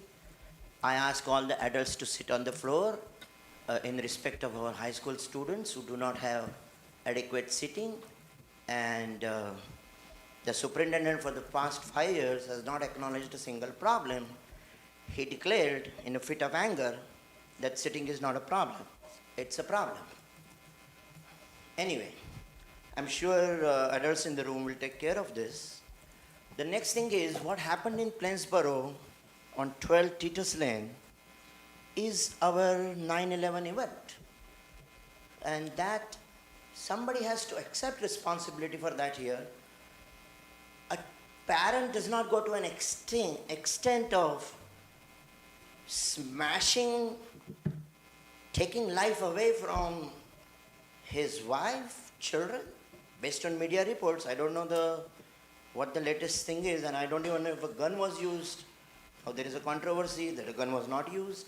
But, the board needs to come and let everybody know what the truth is, how it happened. And we have a propaganda machine. I am a victim of that. And I am appalled. There are much better districts around than this one. And I'm not hearing that from them. So something is fundamentally wrong here. It's time to introspect. And I have nothing to say right now. I'll come back in the next 3 minutes. Thank you.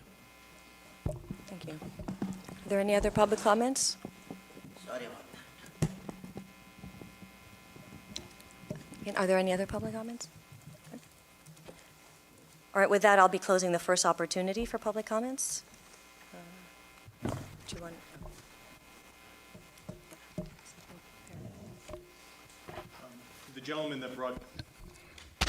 To the gentleman that brought forward the comments regarding emergency contacts. Parents have the right currently under policy to select who they choose to put for their emergency contacts. That's not something the district's made specific requirements. The guardians need to be able to choose who they feel they should entrust to their children. With respect to the greater process, if a student is absent, there is a process by which we attempt to contact the emergency contacts.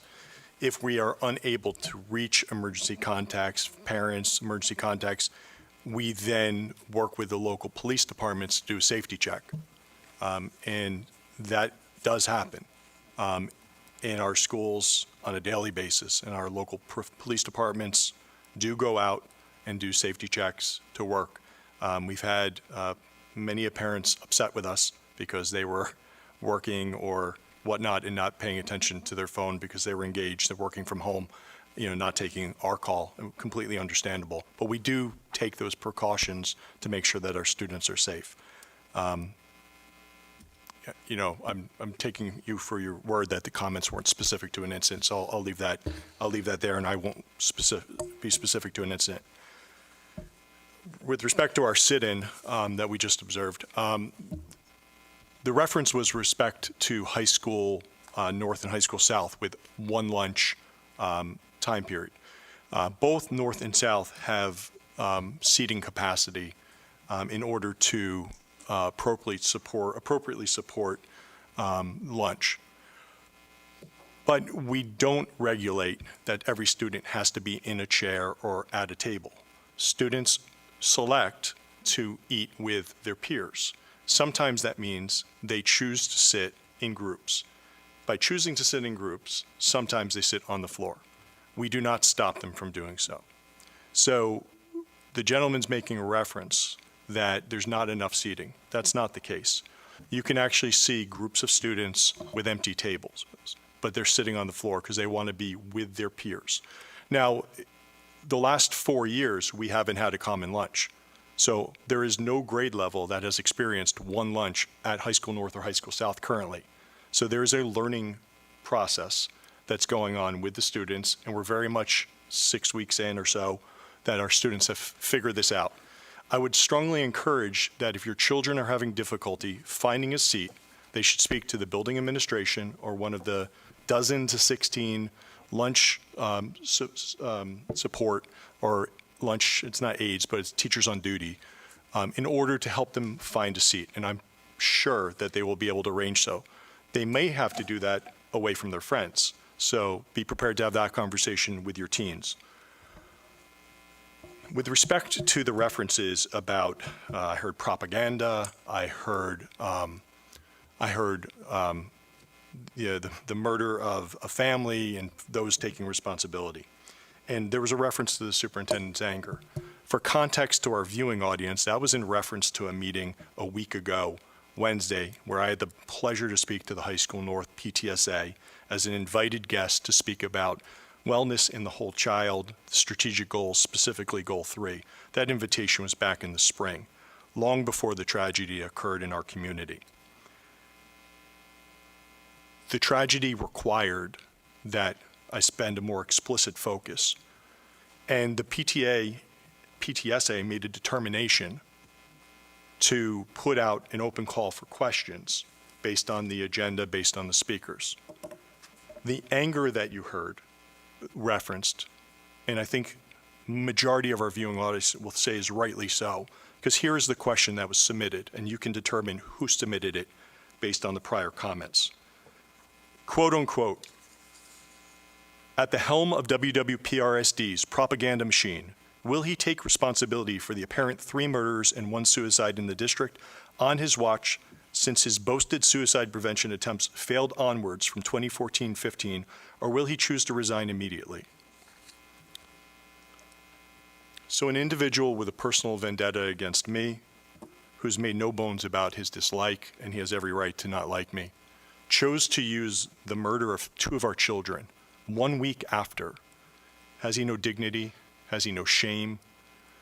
It's absolutely astounding that a member of our community would lay at the feet of the school district the murder of children so that he can further his agenda. It's shameful, and it dishonors that family and the tragedy that befell them.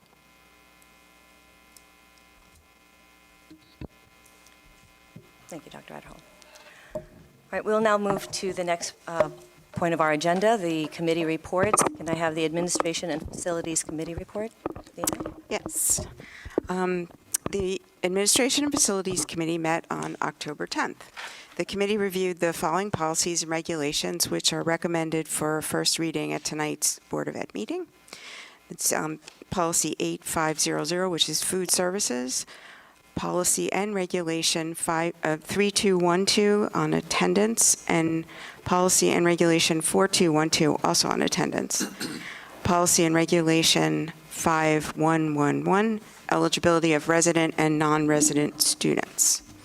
The committee reviewed the following policy, which is recommended for a second reading and approval at tonight's meeting, which is P4420, benefits covering non-affiliated support staff, Category B.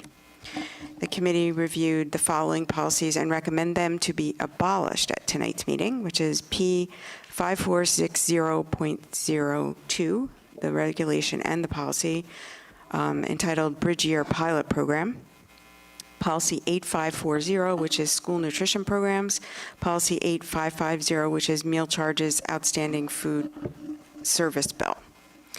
Next, we had an update on the referendum projects. Phase 2 construction at the Wyckoff School continues with renovation to the new main entrance, main office, and the nurses' suite nearing completion.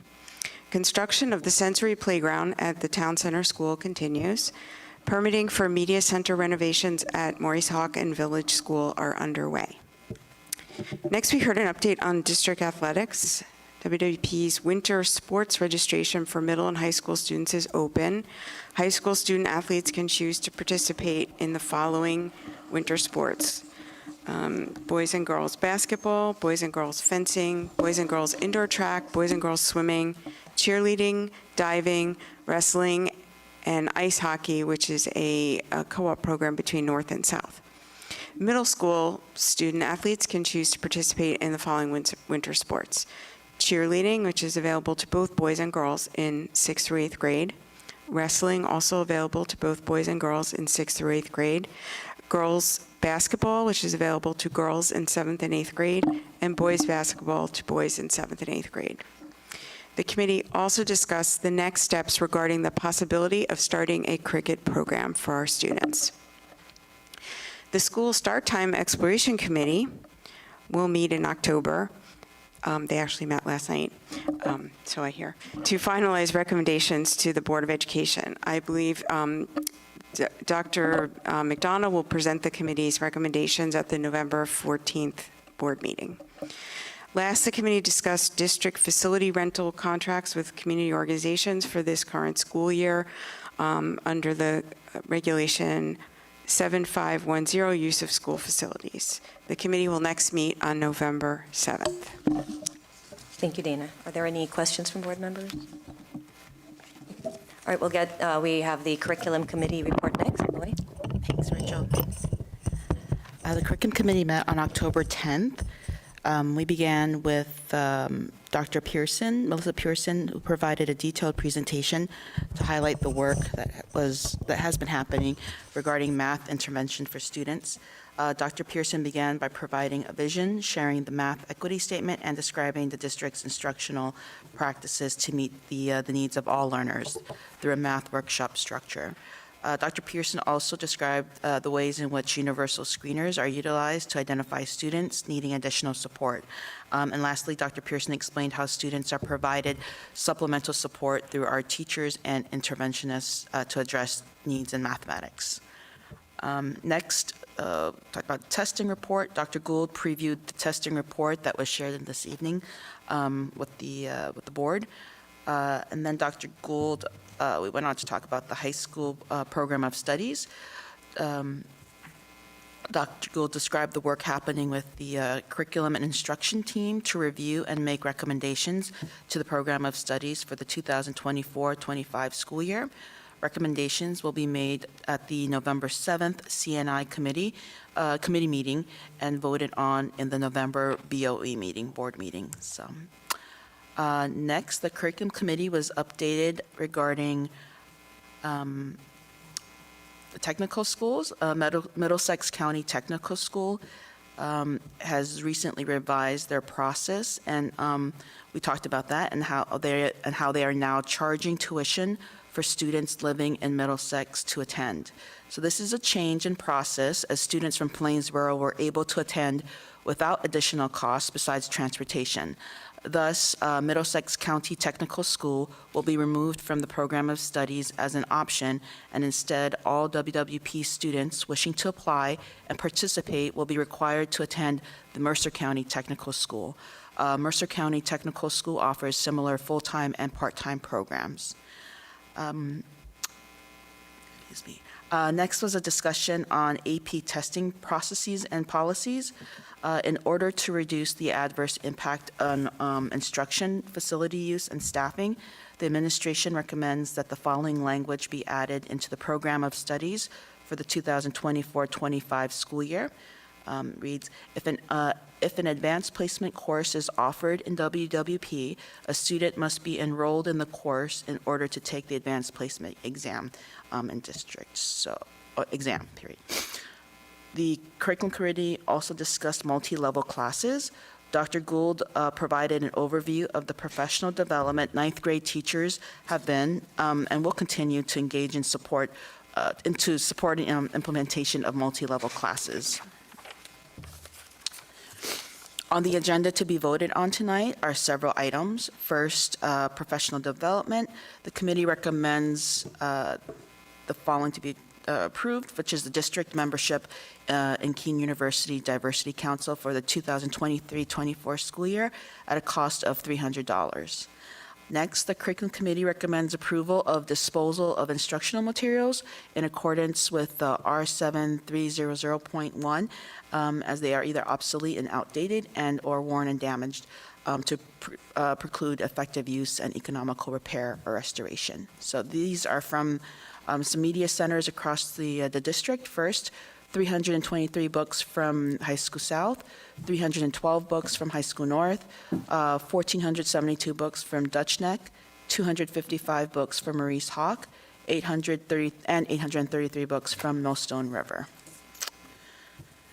Next, field trips. The committee recommends approval of the following overnight field trips. Let's begin with High School South. First, Model United Nations to East Brunswick from the 16th of November through the 19th. The cost of the trip is approximately $500 per student. Next, Washington Seminar students to Washington, D.C. from March 6th through the 8th of 2024. The cost of the trip is approximately $775 per student. And then we have Science Olympiad to Cornell University from November 17th through the 18th, and the cost of that trip is approximately $150 per student. Moving on to High School South overnight field trips, we have Model Congress to Washington, D.C. from November 16th through the 19th. The cost of the trip is about $575 per student. Future Business Leaders of America to Atlantic City from the 11th of March through the 13th next year. The cost of that trip is approximately $300 per student. Science Olympiad to MIT from January 19th to the 21st. The cost of that trip is about $150 per student. Washington Seminar students to Washington, D.C. from February 27th to March 1st.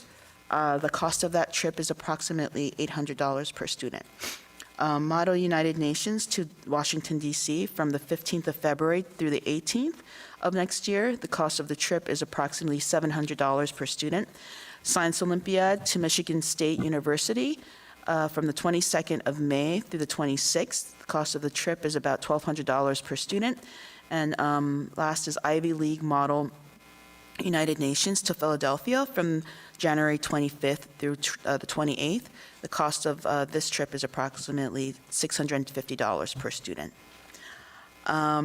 Next, regarding tuition agreement, the curriculum committee recommends two items. First, that Johns Hopkins University Center for Talented Youth, one middle school student to attend Middle School Competitive Math 1 and Middle School Competitive Math 2 virtually during the school year 2023-24 at a cost not to exceed $1,975. And the second tuition agreement, an agreement with Mercer County Technical School District for placement of students as needed in the alternative high school program at the Thomas J. Rubino Academy for this school year at a cost not to exceed $1,926 per month per student. Okay. The committee will next meet on Tuesday, November 7th. Thank you. Thank you, Loy. Are there any questions from board members? Okay, we'll now go to the Finance Committee report. Louisa? The Finance Committee met on Tuesday, October 10th. The committee reviewed the financial reports for the month. The administration affirmed that there are enough funds to complete the fiscal year. The committee reviewed agenda items for tonight's meeting. We discussed the self-funded healthcare program and the renewal for the administrator and the reinsurer. There is a motion to allow the community enrichment program to use competitive contracting to procure service vendors for the activities they provide. There are motions on the agenda for a change order for the Wyckoff Phase 1 construction and cooperative purchases over the bid limit for facility HVAC and technology improvements. There is a motion to approve the disposal of some obsolete equipment. And there are transportation motions to cancel quoted routes that were in place temporarily until bids were accepted. The bids have been accepted and the routes are in place. And there is a motion to approve employee travel. Staff updated the committee on construction projects. At North, alterations for the main office conference room continue. Warranty work on HVAC equipment is scheduled for completion. At Millstone, warranty work on the HVAC equipment is scheduled for completion. At Village and Elementary, the district has received some of the permits for the media center renovations. Materials are being ordered and fabricated for the duct work that has been approved. At Town Center, the sensory playground has been delayed due to inclement weather for the past 3 weekends. The media center renovations continue with the painting of the walls. Materials that require fabrication to complete the renovation are expected to arrive early in November. At Wyckoff in Phase 2, the new rooftop HVAC equipment was installed on the roof last week. The remaining shelving installation is being completed in the front office area. As to the annual financial audit, staff updated the committee that the on-site portion of the audit is complete. The audit continues with information being shared electronically. Staff shared with the committee the budget calendar for next year. Work has officially begun on the 24-25 budget with work on debt service and grants. The budget projection build is completed and will be released in November, and the budget calendar was shared with the committee. Next, the committee discussed 2 healthcare topics. First, Brown & Brown, our healthcare broker, recommends that the district contract with Zurich as reinsurers and Aetna as administrators because they provided the most cost-effective proposals. Second, the administration is looking to implement an additional feature to our health insurance program. Hinge Health is a proactive back and joint care program that provides analytical data and exercise program for staff members that have received continuing medical care for these health issues. This program has a record of providing pain relief to those that fulfill the program that also reduces the cost of future more expensive medical care. Staff updated the committee on food service operations. The new breakfast program at the elementary schools has significantly increased breakfast participation. There were 2,283 breakfasts served this September, up from 277 last year. 56% of the breakfasts served are to students in the free category. During COVID, to reduce crowding, the district created 2 lunch period at the high schools versus the traditional single school-wide lunch period. This fall, we returned to a single lunch period in the high schools, which is more effective scheduling for both students and staff. This September, there were 35,262 lunches served district-wide, which is down from last year at 40,686. The number of free meal students has increased by 40%. The number of reduced students has increased by 23%, and there are 2 students in the new category expanded income eligibility, which represents students in the 186 to 199% of poverty category. This category is exclusive to New Jersey. Sodexo, our food service contractor, has 6 new staff members this year and are adding an additional 2 staff members in the near future. The district has been notified it will receive an additional $192,000 in supply chain assistance funds this year. Guidance and information on the grant project period has not been released. These funds are designated to be used for initiatives to use fresh produce. Kiwi berries were served to students the week of September 25th as part of the New Jersey Farm to School Week. The week of October 2nd will feature Asian pears, local apples, and butterhead lettuce. The week of October 9th will include cucumbers and crimson red apples. During September, Send Hunger Packing provided 109 ShopRite gift cards in the amount of $25 each. 101 went to elementary students and 6 went to secondary school students that are currently homeless. As to transportation, there are several transportation routes on the agenda to be canceled as they were operating under quotes, and these routes have been formally bid. In other business, staff reported that at High School South, the solar inverter has suffered a catastrophic failure. New equipment will be needed to replace the outdated, no longer functioning inverter. For student activities and athletics, procedures and forms have been created and distributed district-wide to the schools that lay out and standardize procedures to help each building administer their student activities accounts. The committee will next meet on Tuesday, November 7th. Thank you, Louisa. Are there any questions from board members?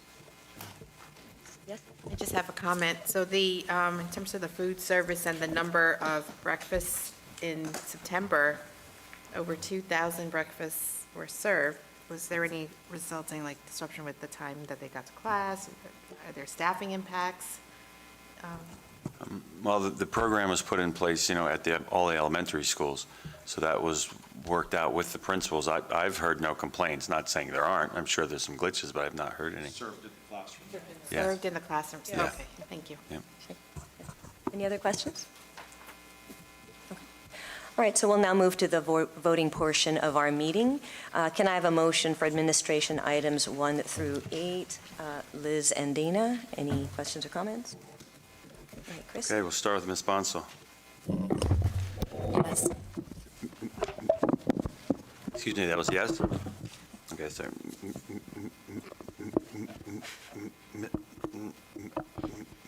I'm stuttering. Ms. Ho. Yes. Ms. Krug. Yes. Ms. Moliga. Yes. Ms. Shetty.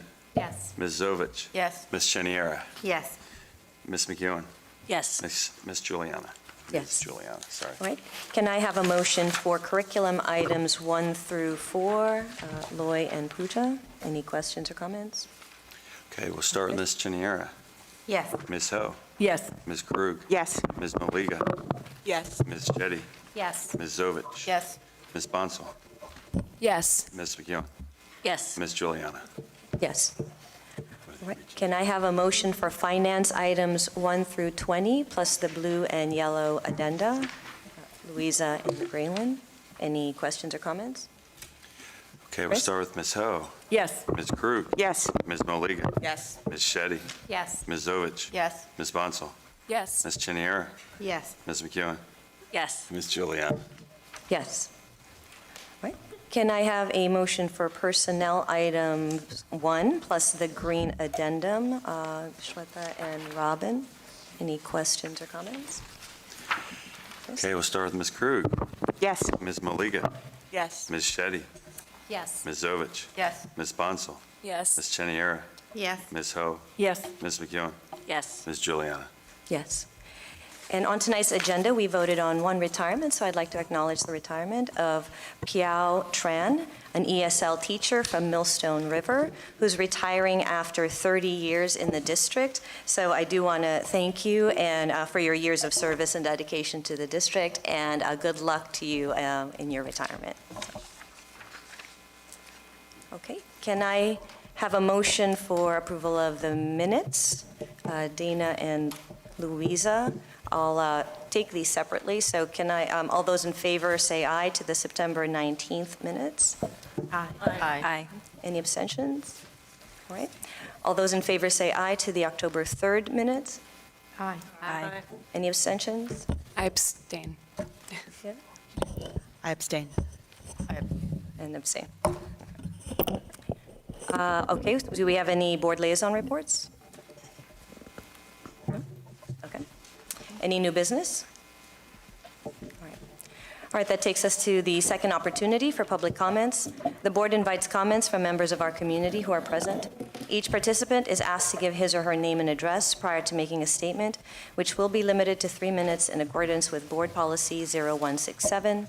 All statements shall be directed to the presiding officer. This public comment period shall be limited to 15 minutes. Hello. Hi. So I think the superintendent. Would you mind saying your name and address again, it's just for the Gaurav record? Thank you. No worries. Sorry. Apologies about that. Gaurav Honda, Plainsboro. Thank you. So I think the superintendent made some comments about people who have made comments today. So I, at least for one, was one of them. So just wanted to set the record straight that I wasn't aware of this open meeting and so I had nothing to do with that. Just to set the record straight. I do, though, have to say, and I think my earlier question was not specific to any incident, because I learned from that incident. I've been grieving for 2 weeks, but I'm coming out of it. My intention here was to share my insights with the board. So I'm slightly, I love Dr. Araho. I was slightly disappointed in his response because I kind of feel let down. But I will not dwell on that because I'm a very positive person. What I will say now is personal. And I think, I don't know if the board or, we followed the procedures that we are supposed to follow in this particular incident. I hope we did, but I'm not here to comment on that. That's none of my business, and I'm sure we can't even talk about it now. But I think it'll help if the board and the superintendent looks at the events that unfolded on that day and what we can learn from that. And these are questions that my high schooler is asking me. So I, for one, I'm not here for any propaganda. I love my school district. I hold my institution in the highest regard, including the police department and all of you guys. And we'll have a talk with them as well. But I don't have any answers to the questions my high schooler is asking, and that's what led me here. So take a look at the events that unfolded on that day. Whether we followed procedure or not is for you to decide and share. But that's all I have to say as far as this incident is concerned. So thanks for your time. Thank you. Any other comments?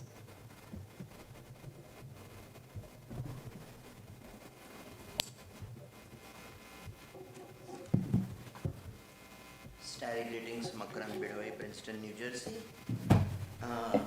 What the superintendent thinks, Madam President, vitriol and vendetta are his delusions. And with however the family snapped, 2 weeks ago, somebody has to put the whole picture in perspective. People just don't die like that. The life expectancy is increasing. People have more wealth in the area, and something happened. It's connected with what's going on in this district. And I'll give an example before I move to the next topic. When there was a major blizzard on 15th of November in 2018, the superintendent was looking to scapegoat many people. The communication system, the weatherman, and you name it. He does not understand that the buck stops with him at $250,000 salary. And he has refused to share his evaluations. He doesn't have a self-respect to resign. But let's move on because this will continue for some time. The next concern is the the chair of the curriculum committee, the Board of Education Curriculum Committee, I believe she is volunteering in two positions, if I'm not mistaken, and she can correct me. One is this position, and the other position is, she told me the other day on 1st February this year, that she has to go to volunteer in CMS. I have checked with the NJSBA, and they have repeatedly told me, the people that I happened to meet in the Plainsboro library, that you had cancelled when I was present, and they were brought in and made scapegoats themselves.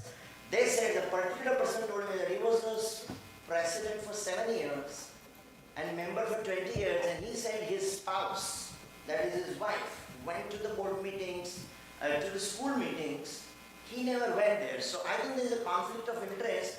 So would she choose which volunteer she wants? She wants to volunteer on the board, or she wants to volunteer in CMS?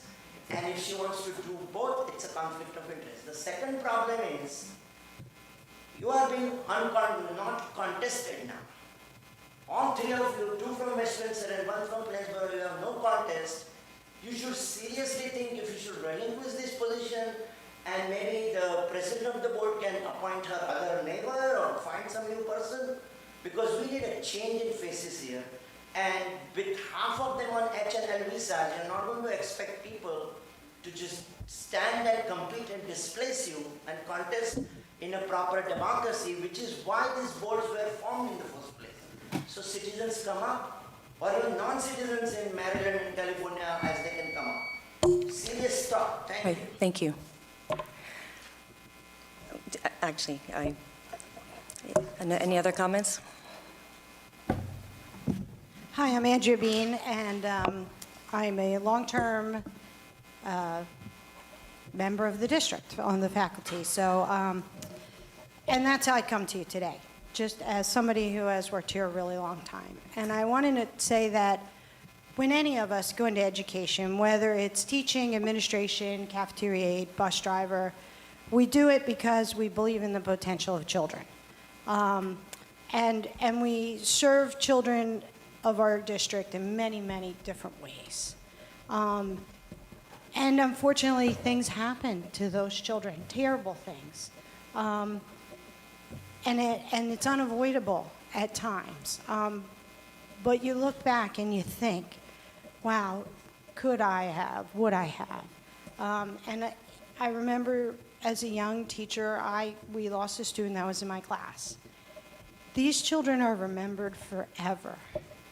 And they are held in our hearts because they're part of our community. And to get up here and insinuate that we don't care, or to actually accuse Dr. Adderhold, who is one of the most caring individuals I have ever worked with, a superintendent who is extremely hands-on and involved, to get up and to use a tragedy to malign him is beyond the pale. It's shameful, it's horrible, and it's something that only the lowest of human beings would do. And I don't insult people lightly. I'm usually very positive, but we care. We think, we react. I admire parents that reflect and say, maybe we could change our context, maybe we could do it differently. These are admirable responses to a crisis. But to get up and start throwing around blame for something that we're never going to fully understand is not right.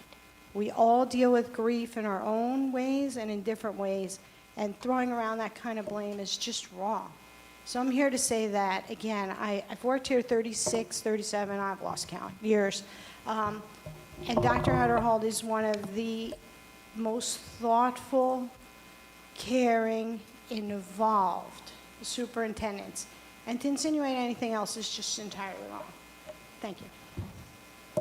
Thank you. Are there any other comments?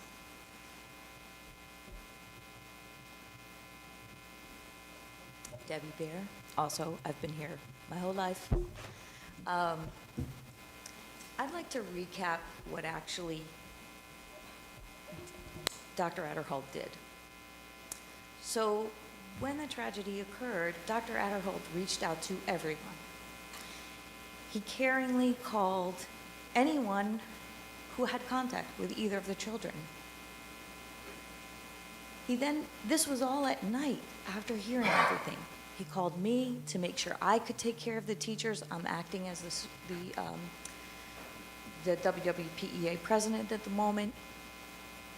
We talked about how unbelievable it was and how we'd probably never know what happened. Like, how does this happen? And then he acted. There were so many people at both of the schools making sure everyone had someone to talk to, whether little people needed someone to talk to or big people needed someone to talk to. He was completely flexible about how people might be grieving. He made sure the next day, people who he knows, you'd be amazed to know that he knows everyone's name, where they teach and how many kids they have, and what their personal situations are. And he knew who would be most vulnerable. He called them specifically and said, if you need to stay home, please stay home. You need to take care of yourself. He took responsibility, as a matter of fact, and said, we need to care for our community just like we say. We walk the talk. The next day, we protected people again. The day of the viewing, not only did we allow those people who needed to go, administrators taught, whoever needed to teach taught, and we made sure that everyone was good. We created a plan. He took in outside resources to make sure we were doing it as best we could. It was a terrible, heartbreaking situation for everyone. And everybody manned up, and everybody helped each other, and that's how we approach things here. And to hear the vitriol, it's just exhausting, because we're working like crazy to emotionally protect people, educate kids. They're doing great on every test you can think of. They're doing fantastic. Through the pandemic, they're still doing fantastic. So we're doing things right here. And to hear this, it's just exhausting. So I want to reassure you that on the ground, not only was Dr. Adderholt the leader, he was a compassionate leader, and he dug in, and he was at the buildings with us, and he was giving hugs and making sure people were all good and checking with me. Did you check in with your teachers? Did you check this one, that one, and the other? So he did take full responsibility. Thank you. Yep. Any other comments? Okay, with that, I will close the second opportunity for public comment. So I'll say this, I know that a lot of those out there and in this room know that I don't comment much, that I listen to the comments that are made, and if I don't agree with them, or if any of us don't agree with them, we listen and we take it in. And I think we've heard already from some of the comments that followed the gentleman who made the comments of the opinions that people have about the nature of the continuous insults and attacks that this administration and this board receives on a regular basis. So I would like to address some of these. First of all, there were a number of inaccuracies in those comments. I have never appointed a board member. If you look at the beginning of next year, there was an entire application process where almost 10 or 11 applicants applied for an open seat and were interviewed in an open session, and that is how that board member was selected. So that is an inaccuracy. Sir. Also, I have to say that this Board of Education and the women on this board, I've been very fortunate to work with them because they are among the most intelligent, dedicated volunteers in this community.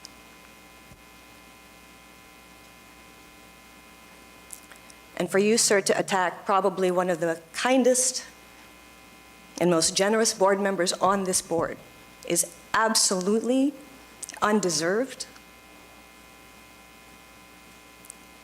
and unfair. I will tell you that for the community out there who knows Ms. Maliga, they will tell you that she is one of the kindest most generous volunteers in this community. And I know you do not know her. And for you to sit here and insult her the way you just did, and this is not the first time you've done this, I cannot sit by and listen to you do that. And I believe that every board member here will stand up for her as well. This continuous insults and attacks that you've had and that you've made on this board, you've made comments about no one running. This is very likely the reason why. It is because of the continuous attacks that people like you, especially you at almost every single board meeting, have come here to do, and you wonder why people don't want to run and don't want to volunteer and subject themselves to the continuous attacks that we receive almost at every board meeting now for the last year. I've said this many times in other board meetings. We listen to all the comments that we receive.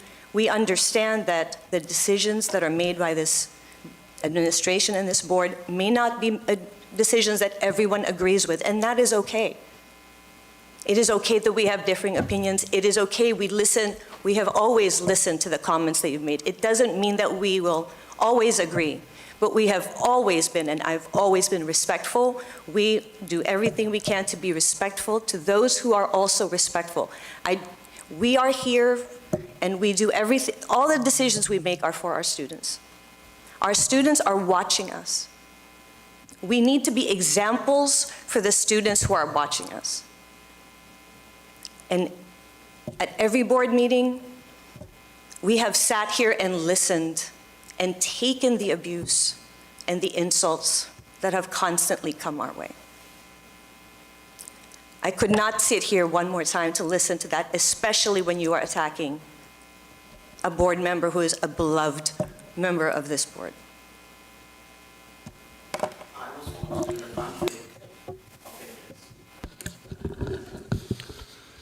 My turn. There is an insinuation of a conflict of interest. For the public, you may not know, but there are rules that govern being a member of the board. And we all have to, including school administrators across the state of New Jersey, have to file and follow ethics rules.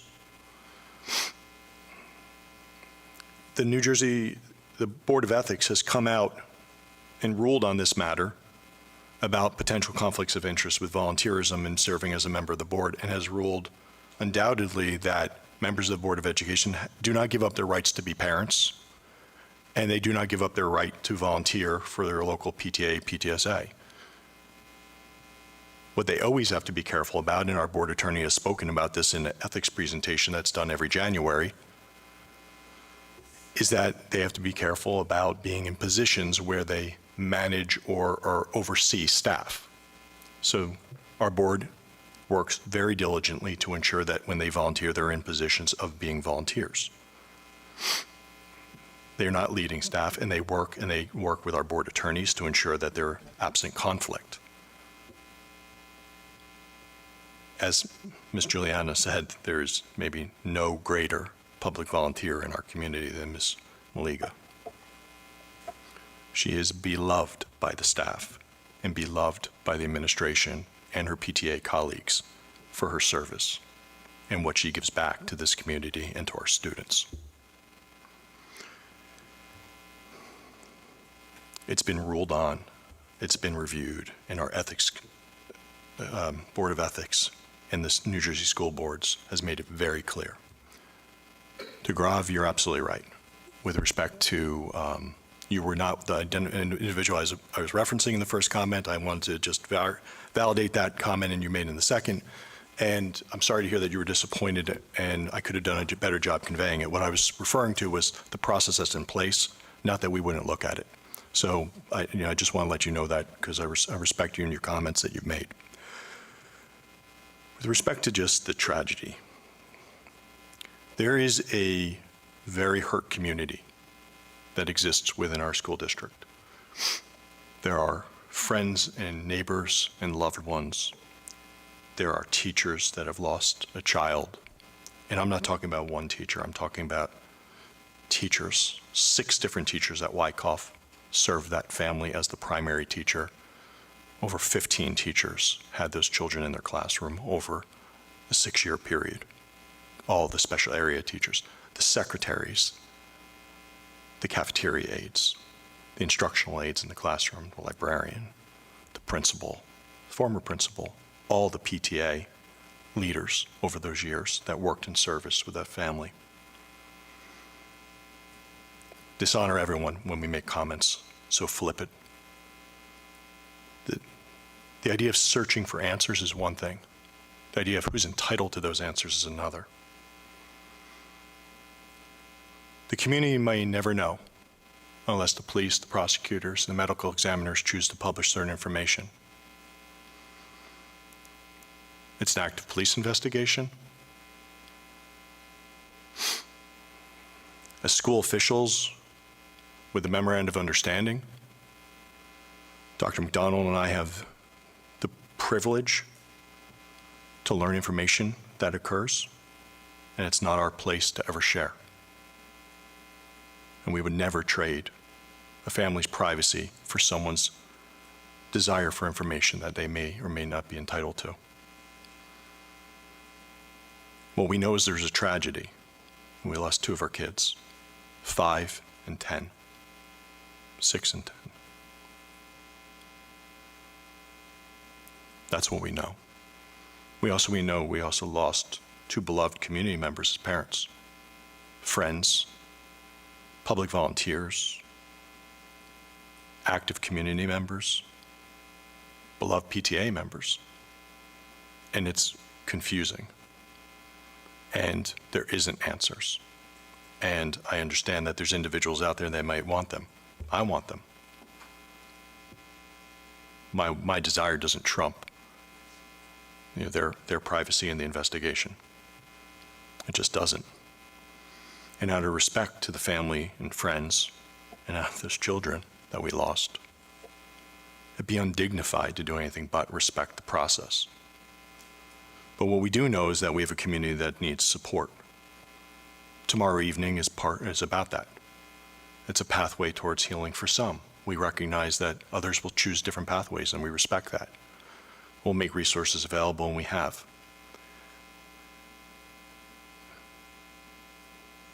Ms. Bean and Ms. Baer made references to the response, but I couldn't leave those comments without saying that that response is dictated by a tremendous team.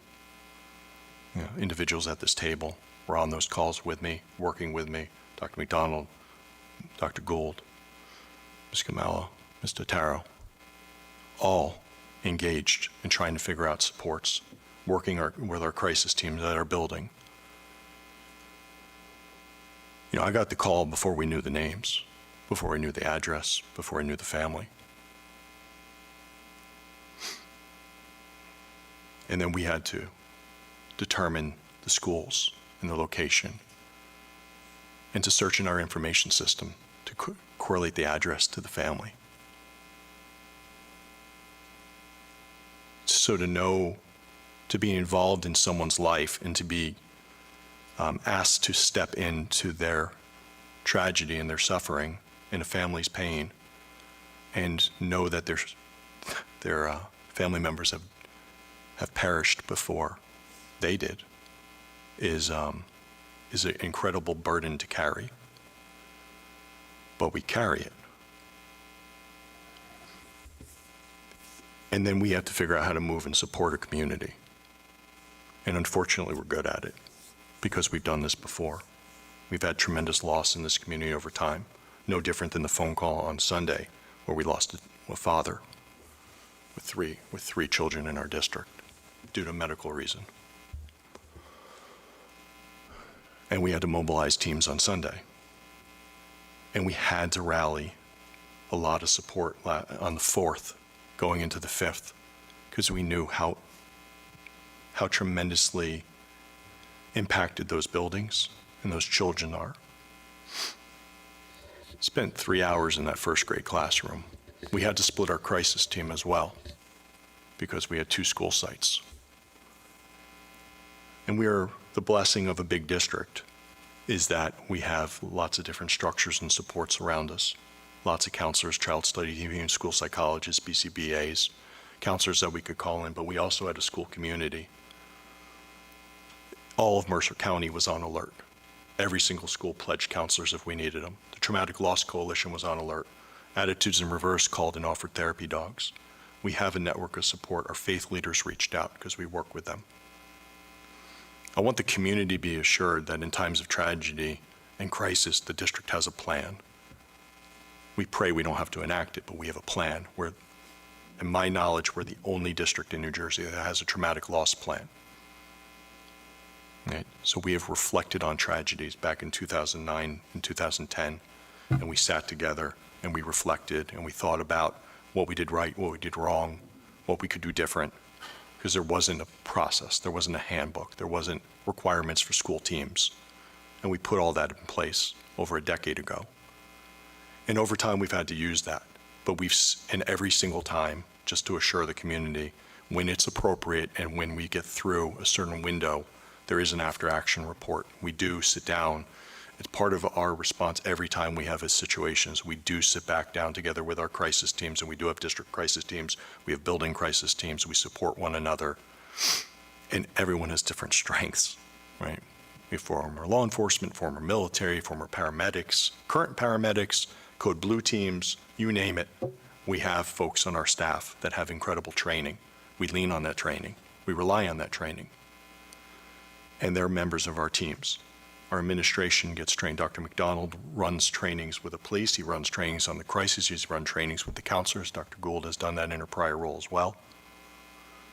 And now that we have Ms. Smedley, she'll be involved in that as well.